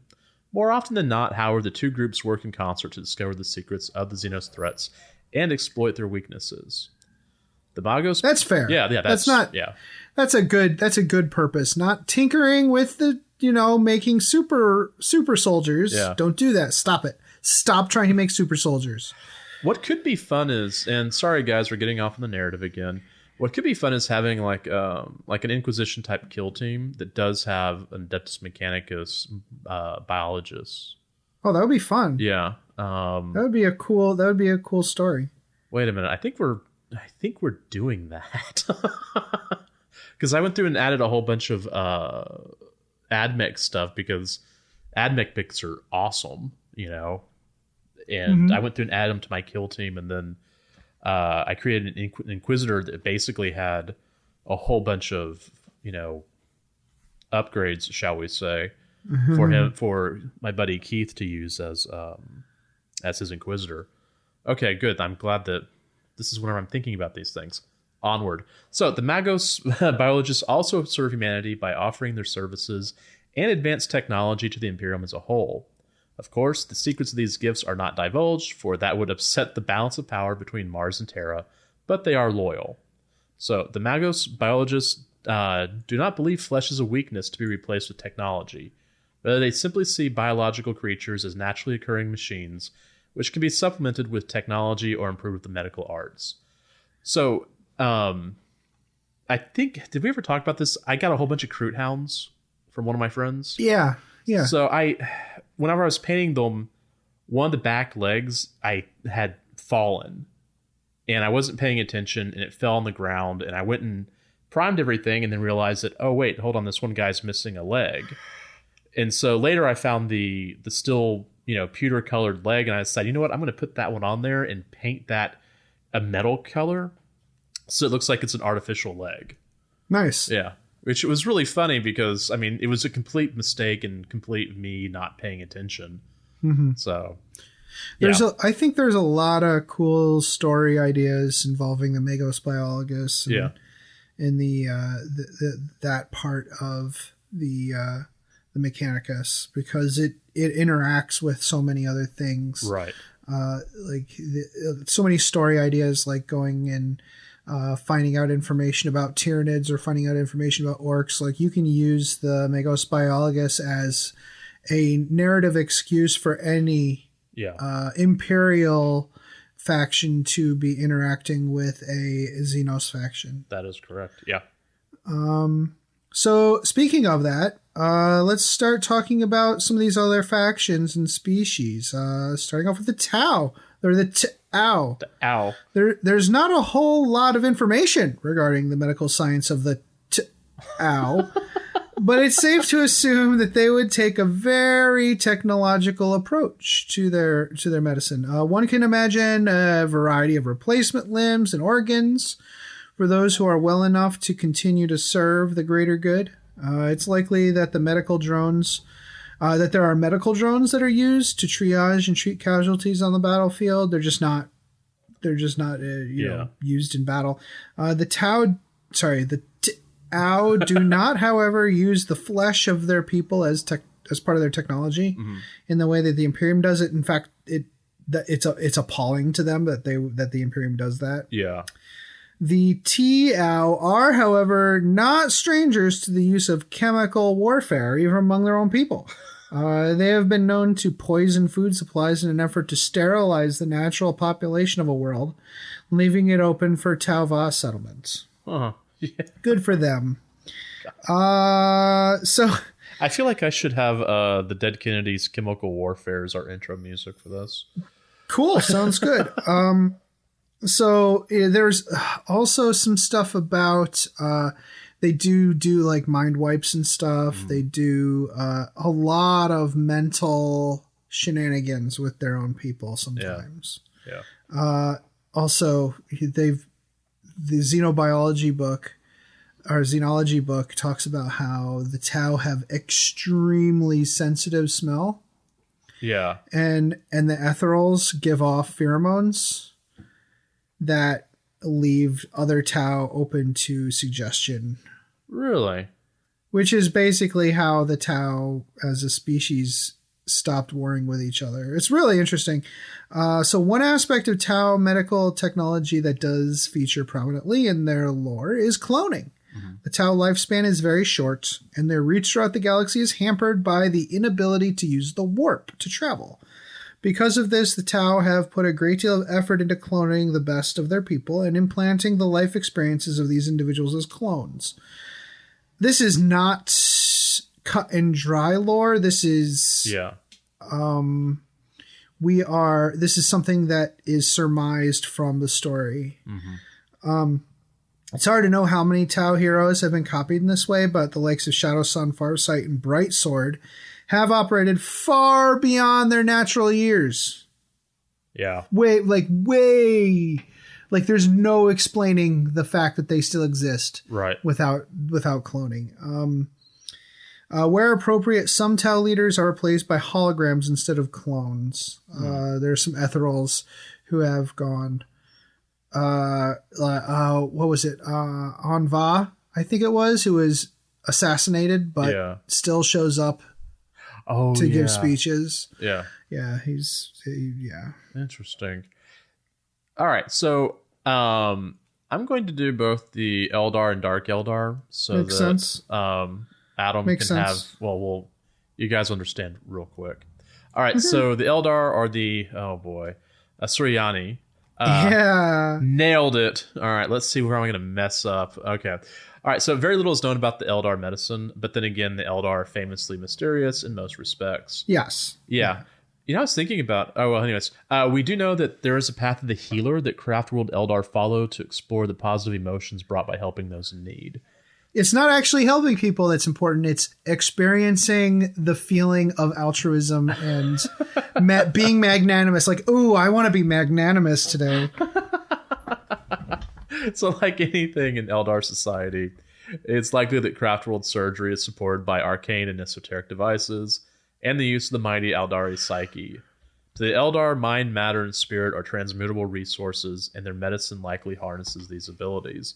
Yeah, I was just thinking, I don't remember ever reading any Eldar lore with, that actually had like a path of the healer, There's not a lot. And, some of the the stories that we've read talk about, there's a lot of Eldari technology that existed. Like the Eldar didn't have to do anything for themselves. Right.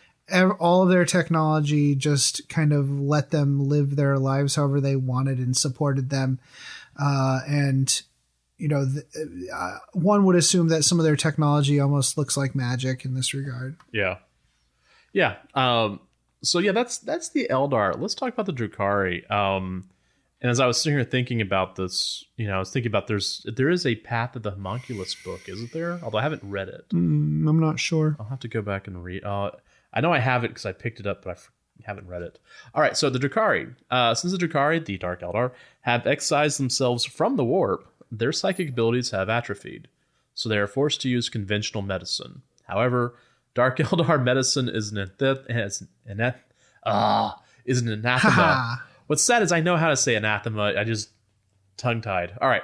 The Drukhari have developed incredibly horrific ways of causing superlative pain and anguish in their playthings, both physically and mentally. There's some really wild short stories about that, including, I think, there was a short story about a Dark Angel space marine that had basically been, sent to the pits to fight.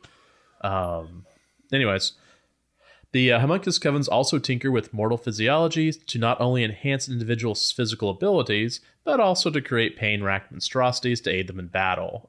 Those are grotesques, right? Pretty much whatever the homunculus covens make. Yeah. All those things. So, Drukhari are also masters of chemical augmentation, whether with poison, drugs, or anything in between. The Drukhari will simmer down a planet's worth of resources, even its mortal denizens, to create a single vial of poison, which that seems a little excessive. But it's the Drukhari. Well, excess is the name of the game. Yeah, that's their gig, man. That's their calling card. Mm-hmm. Sorry, the next paragraph. Here we go. The Dark Eldar breeding process is also an interesting medical curiosity. This is where I should be cueing the Barry White. Drukhari know very early on whether or not they're pregnant. Some Drukhari choose to carry their offspring to term, and those progeny are called trueborn. More often, a Drukhari has enough going on in their lives that's dangerous, so they hand off their offspring to the homunculus to be gestated in a tube and then forced to grow rapidly in strange insect-like cocoons before being sent off to the jaws of Drukhari society. It is with a similar process that Drukhari cheat death. A corpse is placed in a crystal how am I messing up cocoon? All right, in a crystal cocoon and arranged. They take the corpse and they put it in a cocoon. Yeah, that's kind of gross. And they arrange them in stacks near Homunculus's pain engine. As the Torture Master's dark work progresses, the screams of anguish actually regenerate the dead Drukhari mind, body, and soul. So basically, this torment that's near this pain engine is what revives them, and that's kind of terrifying. So imagine like a giant room full of these cocoons, full of Drukhari corpses, and this horrible anguish being brought on this poor person in the middle is regenerating their lives.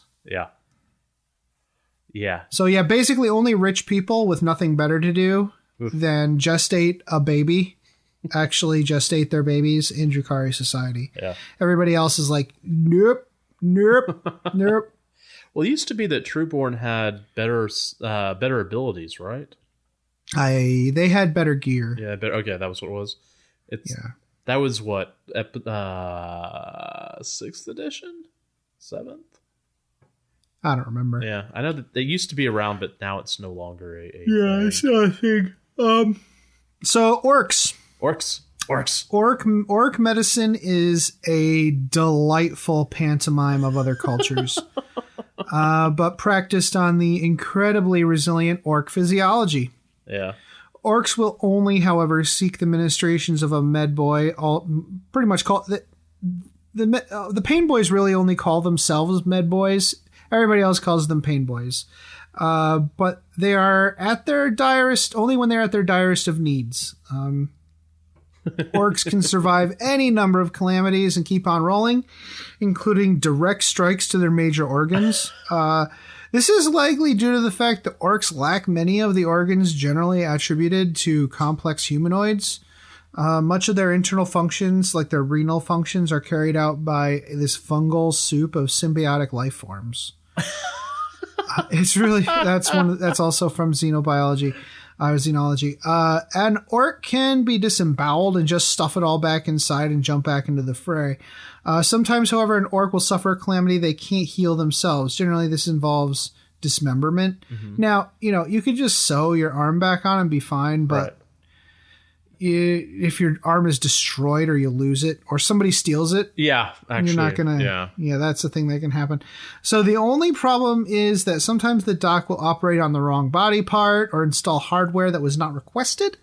An orc can make do with a missing body part being replaced from another orc entirely without fear of rejection. But that doesn't really stop the pain boy from messing around. In any case, the doc usually yanks all the orc's teeth out for payment. Pain boys even work hand in hand with other mad boys such as Big Macs or Weird Boys to get the job done. Some knobs benefit greatly from augmentations. They're called cyborgs in the orc parlance. Pain boys and mechs also conspire to cruelly stuff Gretchen into robotic shells, sending them clanking towards the enemy as killer cans. This is not painless. Oh, I'm sure. Death Dreads are the pinnacle of Pain Boy and Big Mech ingenuity, fusing an orc boy to a huge mechanical monstrosity. The ultimate cyborg. Yeah. Any orc coming from the dock for simple limb replacement is in danger of being a victim of his mad tinkering. So it stands to reason that orcs are reticent in their approach to these mad boys. Yeah. I mean... that's just wisdom right there. That's just smart. So a real quick question, and this is a modeling hobby question. Do you ever go through and paint on stitches or staples? They're modeled on. Oh, they are? Okay. Yeah, to a lot of these models. Okay. Yeah, that's great. I just know if you added especially the big guys. Like some of the models, they actually have stitching going all the way around the arm, like the bicep, because cool. The arm has been replaced. Yeah. The pain boy has very little motivation in providing relief for their patient, of course. Yeah. So anesthesia is usually nothing more than a near fatal head injury. So it's true. So the pain boy's it's the pain boy's fascination with anatomy, which is much like a mech boy's fascination with mechanical things that motivates them. So they're just really excited about it because it's part of their genetic coding. Like any orc, they get hyper-focused on their specialization and love to tinker around with orc physiology. They love to add all manner of enhancements to their patients, especially the bigger bosses. It's as if they get a sick pleasure out of having a part in the domination of worlds and cultures. Some pain boys work with weird boys in order to power the machines necessary to elevate orc warlords to monstrous size. Yeah. It bears mentioning that the only reason Gazgul Thraka exists is due to the ministrations of Mad Doc Rosnick, having replaced part of the boss's brain with thinky bits that have given him direct communication with Gork and Mork. I feel like I should make a joke about the Iron Hands right now. But, I'm going to leave it alone. Poor guys. Yeah, poor guys. Poor guys. Like mech bosses, it's also possible for individuals called pain bosses to wrest control of a warband of orcs. These individuals have not only provided their closest allies with powerful cybernetic enhancements, but themselves as well. They operate on themselves. Wow. Yeah. Yeah, that's terrifying. Pain boys are awesome. Like my army is led by a pain boss. Yeah. So it, it's very close to my heart. And these guys are amazing. Yeah. But just like any other orc, it's just they just love the work. And that's something you have to appreciate. So basically you're saying is there a bunch of almost soccer hooligans who are basically workaholics? They're doing what they love. Yeah, they're doing what they love. I mean, yeah. All right. So we're going to go to the next section, which I'm not actually going to, repeat what Adam said here.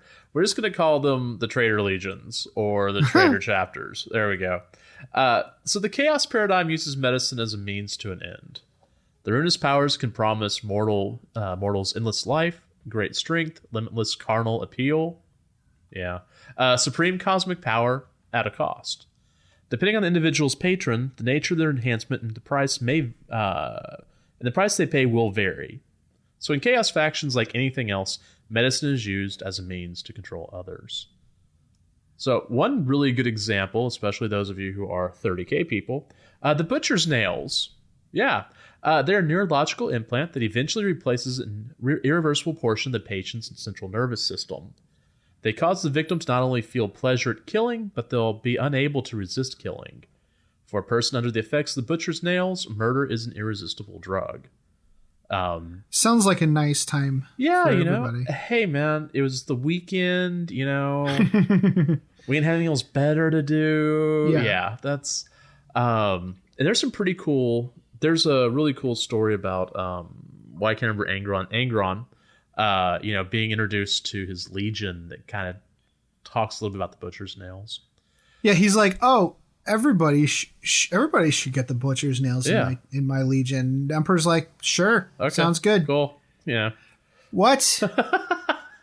All right, so it may seem surprising, looking from the outside in, that the gifts of Nurgle are compelling to some citizens of the Imperium. Nurgle offers a life free from death and pain, and to many, faith in the Emperor and an eternal life after death by his side is not possible. Their lives have been hard. They've seen countless family members and friends suffer and die under the yoke of Imperial rule. The promises of life from a cult of Nurgle would seem compelling. Of course, it is often the diseases wrought by Nurgle which cause the need for strength in the first place. In the time of the Horus Heresy, the Death Guard were racked with a wasting disease, which led them to bargain for their lives and become the formidable warriors they are today. Yeah, that's some... Yeah, if you go through and read the Horus Heresy books, or if you haven't, one of the last ones of the main story, the main Horus Heresy line, really go into that and what was happening with the Death Guard.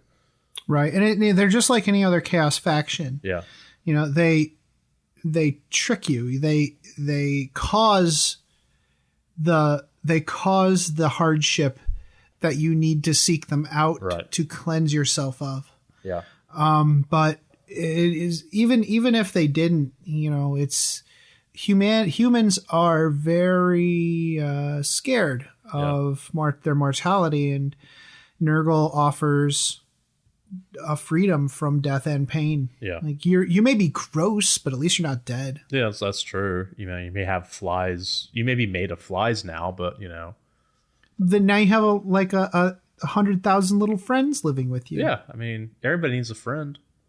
Yeah. Oh, good. I got a Bob Ross quote in. All right, cool. Yeah. Okay, so of course, it's impossible to mention Chaos Medicine without talking about Pater Mutatus, the father of mutants, the Chem Master, the Man Flayer, the Spider, the one, the only Fabius Bile.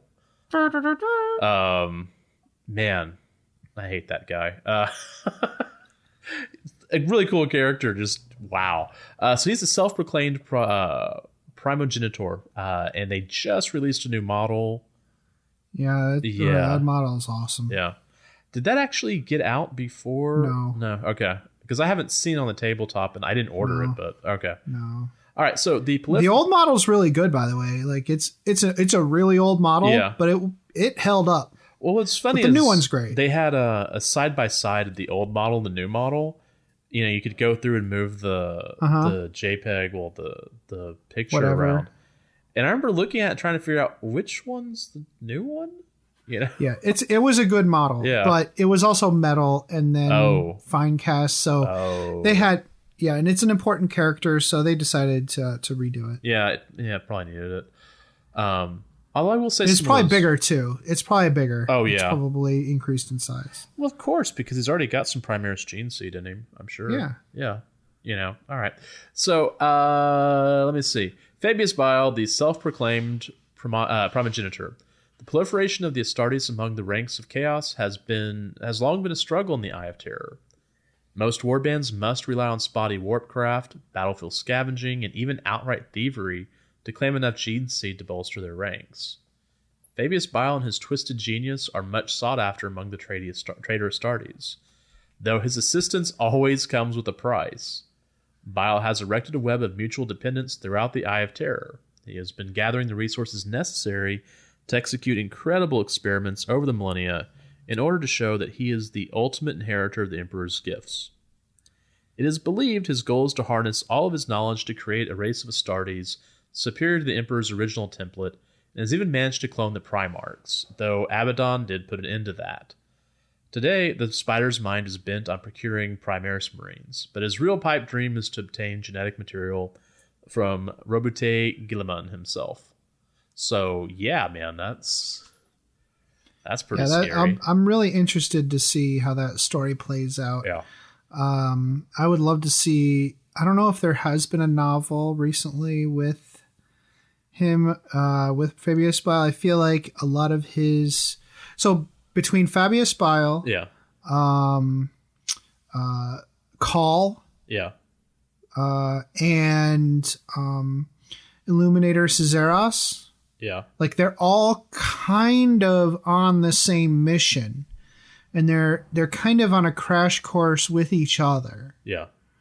I think, and I think that would make for a very interesting series of novels. I hope that there's something done with that in Black Library towards the end of Psychic Awakening to wrap everything up.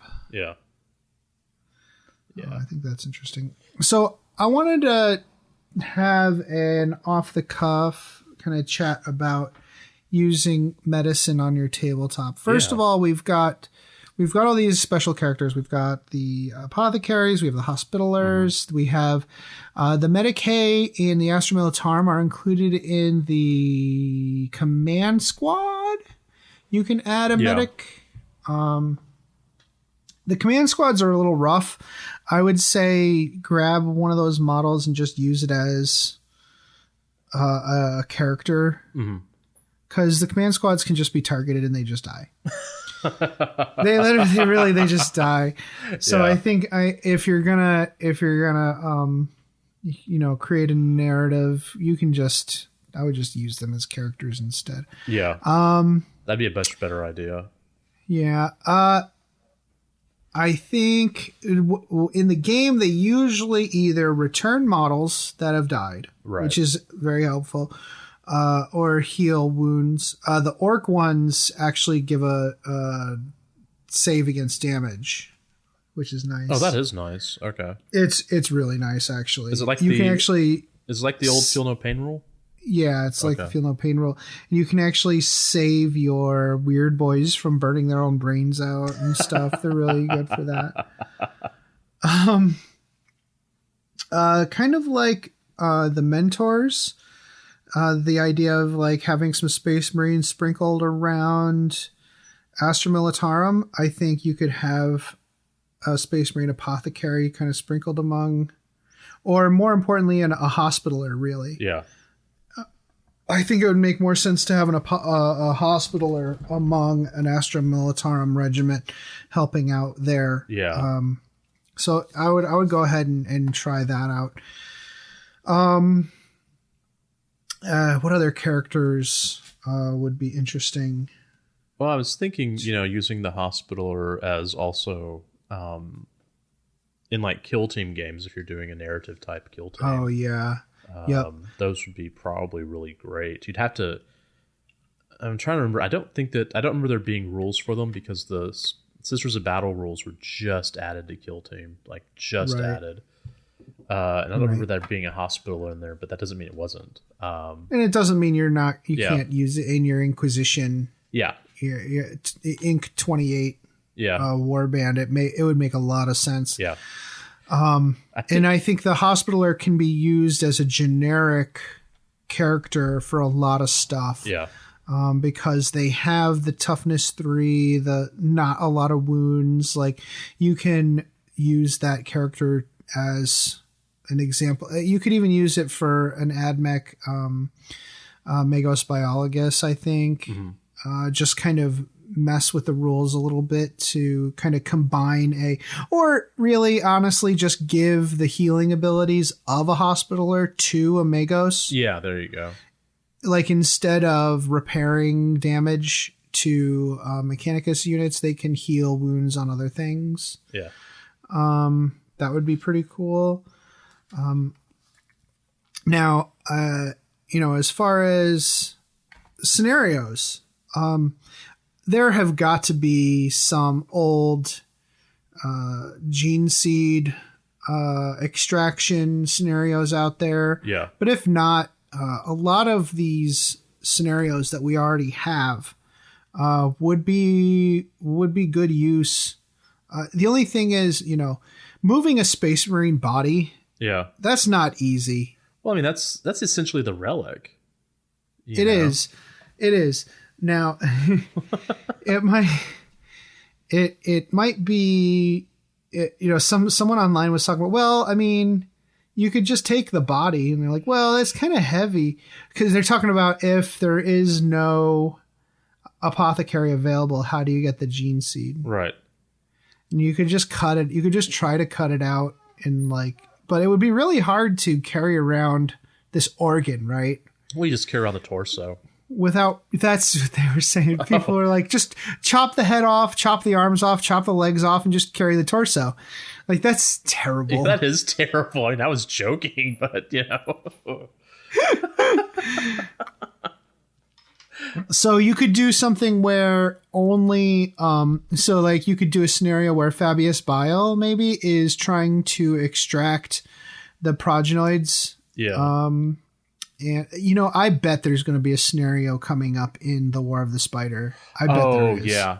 Yeah. But until then, if you wanted to try something out, you could say, only Fabius Bile or an apothecary is allowed to score objectives during your scenario. Oh, yeah. Okay. Right. So if they come up to an objective, they can score that objective and the objective disappears. Yeah. Okay. That would work. Because they've extracted the gene seed. The gene seed. If either Bile or the apothecary is slain, the other player automatically wins. Yeah. So you need to protect those characters at all costs. Yeah.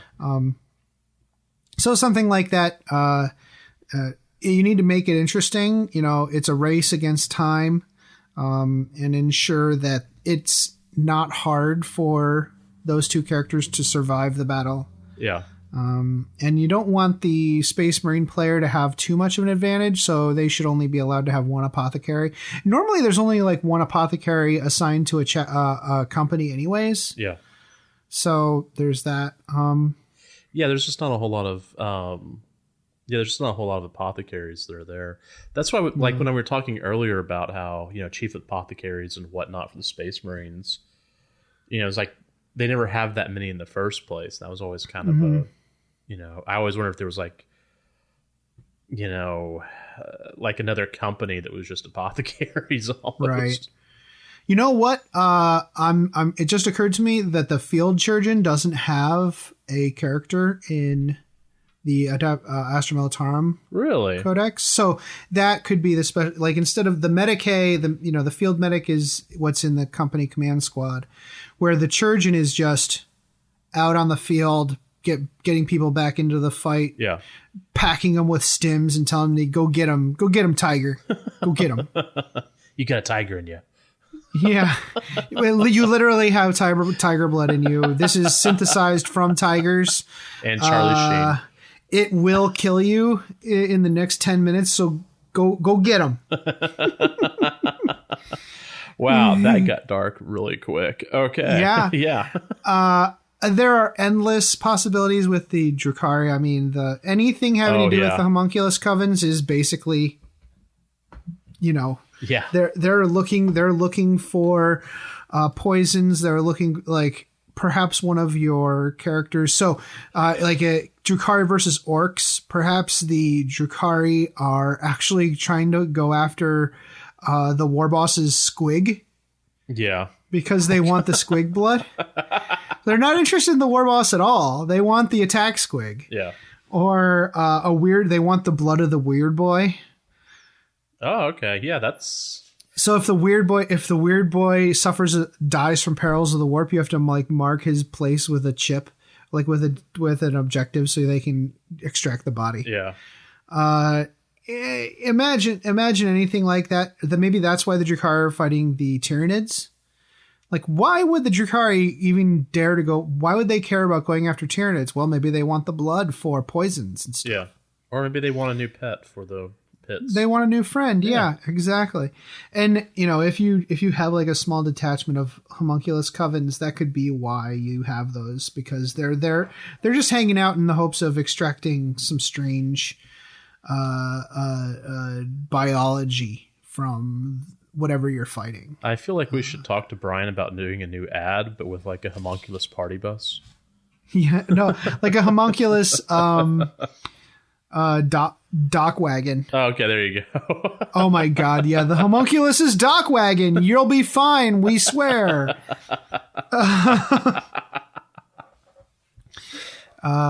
So yeah, that's really cool. Yeah.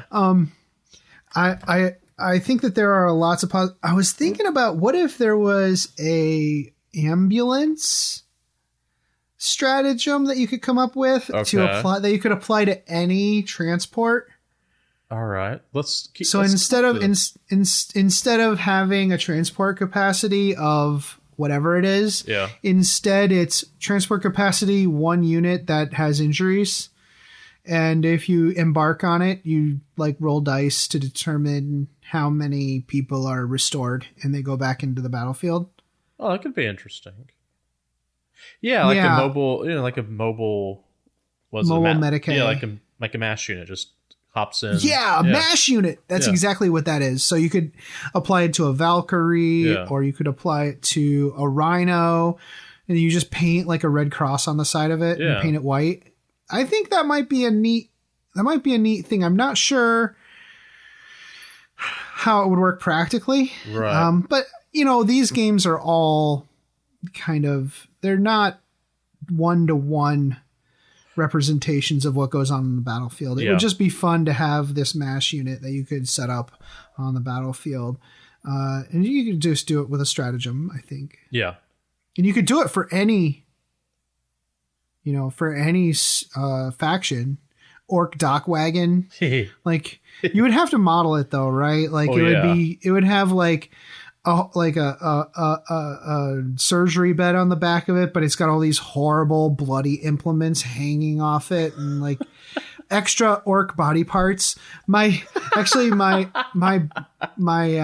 pain boy on bike, which is actually on a boar, but his his palanquin actually has just a bunch of orc body parts that I put in a bucket because just in case he needs to replace your arm. Well, that's legit, man. That's that's just science. Yeah. Yeah, it's good to have, That's just science. It's good to have redundancy. Yeah. Yeah. Yeah. Clearly. Well, I mean, the Gene Stealer cult, why not have an extra arm? Yeah, why not? It helps. It does.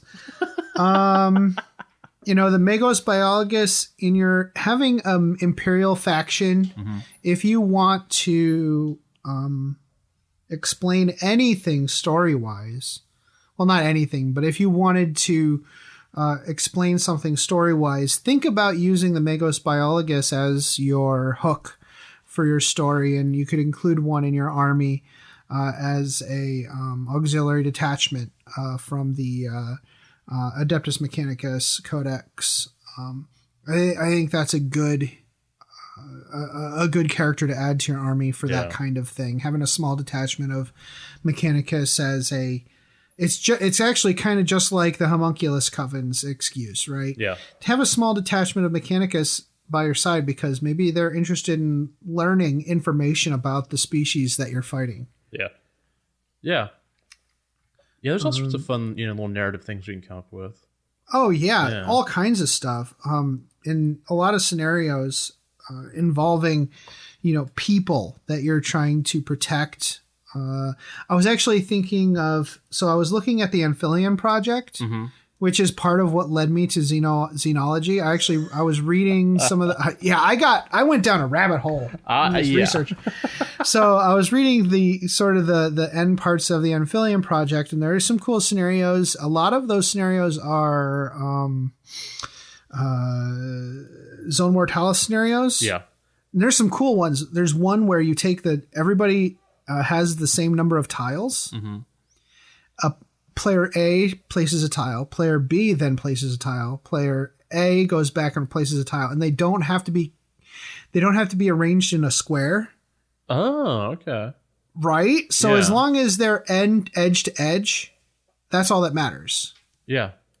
So you have this huge sprawling underground complex that you're playing on. I like that idea. I've thought about doing Isn't that fun? Yeah. That's a fun idea. You just need a big table to play it on, but that's fine. Most of us have some kind of table like that they can play. So you place all these on there, and you play out the Aliens trilogy kind of mission where you have these bugs coming in from the sides as you're trying to get from one end of the facility to the other, or find things in the medical facility. Well, here's the other thing you could do is you can have multiple levels, so you can go through and set up those tiles on other tables and have like some sort of transport in between. Meaning that's what blanking on his name. Connor and I did. Oh, okay. Yeah, that's right. Y'all did do that for the scenario we played. But yeah, that's a really great idea. And you could do that with like the bridge of a ship. Like the bridge is on one part of the board, and you're trying to get to the bridge. So you have like this long meandering path to get to the bridge. Right.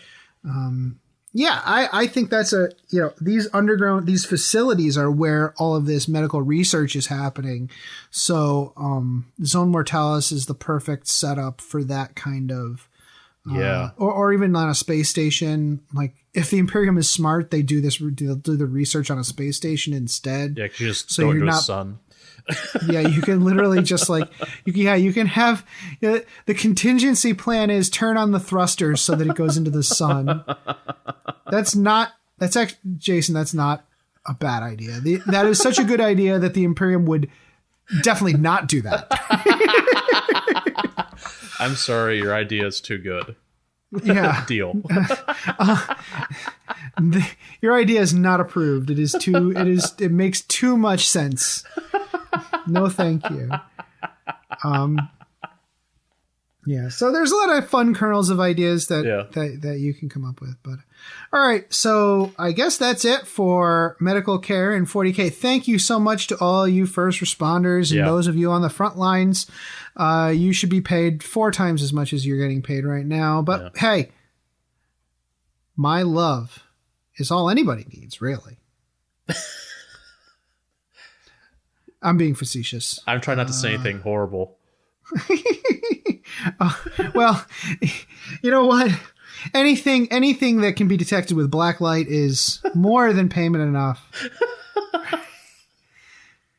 Cue Jackson Pollock joke now. There we go.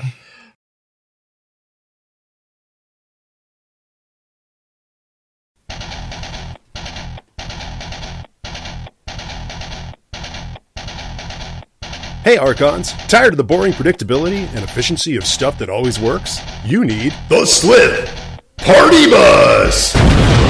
Got an extra 473 points that you can't find a solid use for? You need the Slip Party Bus! You could spend 420 points on 3 reliable Lance Ravagers pumping out 9 Darkland shots per turn. That'll only give up 3 victory points, or you can drop 473 points on 2 Archons, 8 Slip, and a Raider for 11 victory points. You need the Slip Party Bus! The classic Slip Party Bus. Still awesome. Party Bus! Still hilarious. Party Bus! It's the Slip Party Bus! If you love the Slip Party Bus, you'll want to check out our other exciting products. We have the Rack Wiffle Ball Bat, the Trueborn, and the Blood Bride. Trueborn and Blood Bride models no longer available. The classic Slith Party Bus, still awesome, still hilarious. It's the Slith Party Bus!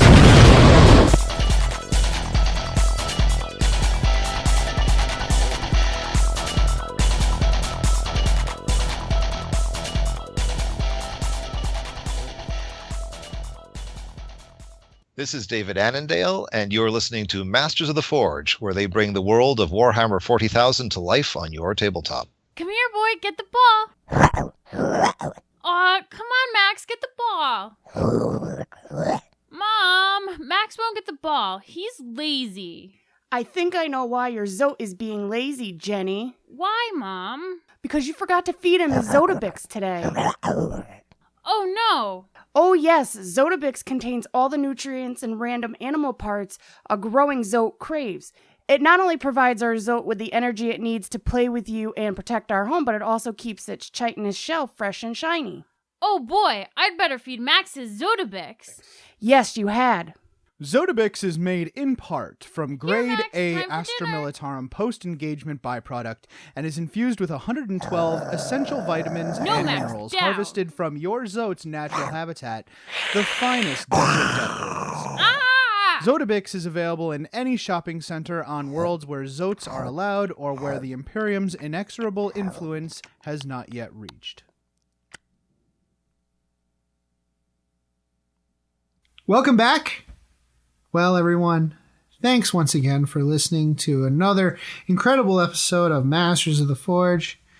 I have been your co-host, Adam, and this is Jason. Yep. Next week, we're going to talking something Necrons. Yeah. I don't know what that's going to be, but we're going to have Mark on to talk about his Necrons. I might even play a game with Mark on Tabletop Simulator. Ooh. And that'll be fun to talk about, have somebody else talking about their army and about the narrative of their army. Yeah. But until then, play the game the way you want to. That's right. Yeah. So don't be letting other people tell you how to play your games. Unless it's us. In which case, listen to us. We'd love it if you could give us a positive rating and review on iTunes. If you'd like to keep in contact with us, you can follow us on Facebook or Twitter by searching for Masters of the Forge. And you can follow our hobby progress on Instagram with the hashtag Masters of the Forge. You can also contact us at mastersoftheforge@gmail.com if you have any questions, topic suggestions, or if you'd like to advertise your creative hobby endeavor. Thanks again for listening. The music used in this podcast was made by Parad of the duo Sublevel 3. The track is used with his permission. This podcast is protected by the Creative Commons Attribution, No Derivatives, Non-Commercial, International License. More information about this license and contact information if you have any requests can be found at our blog, mastersoftheforge.com.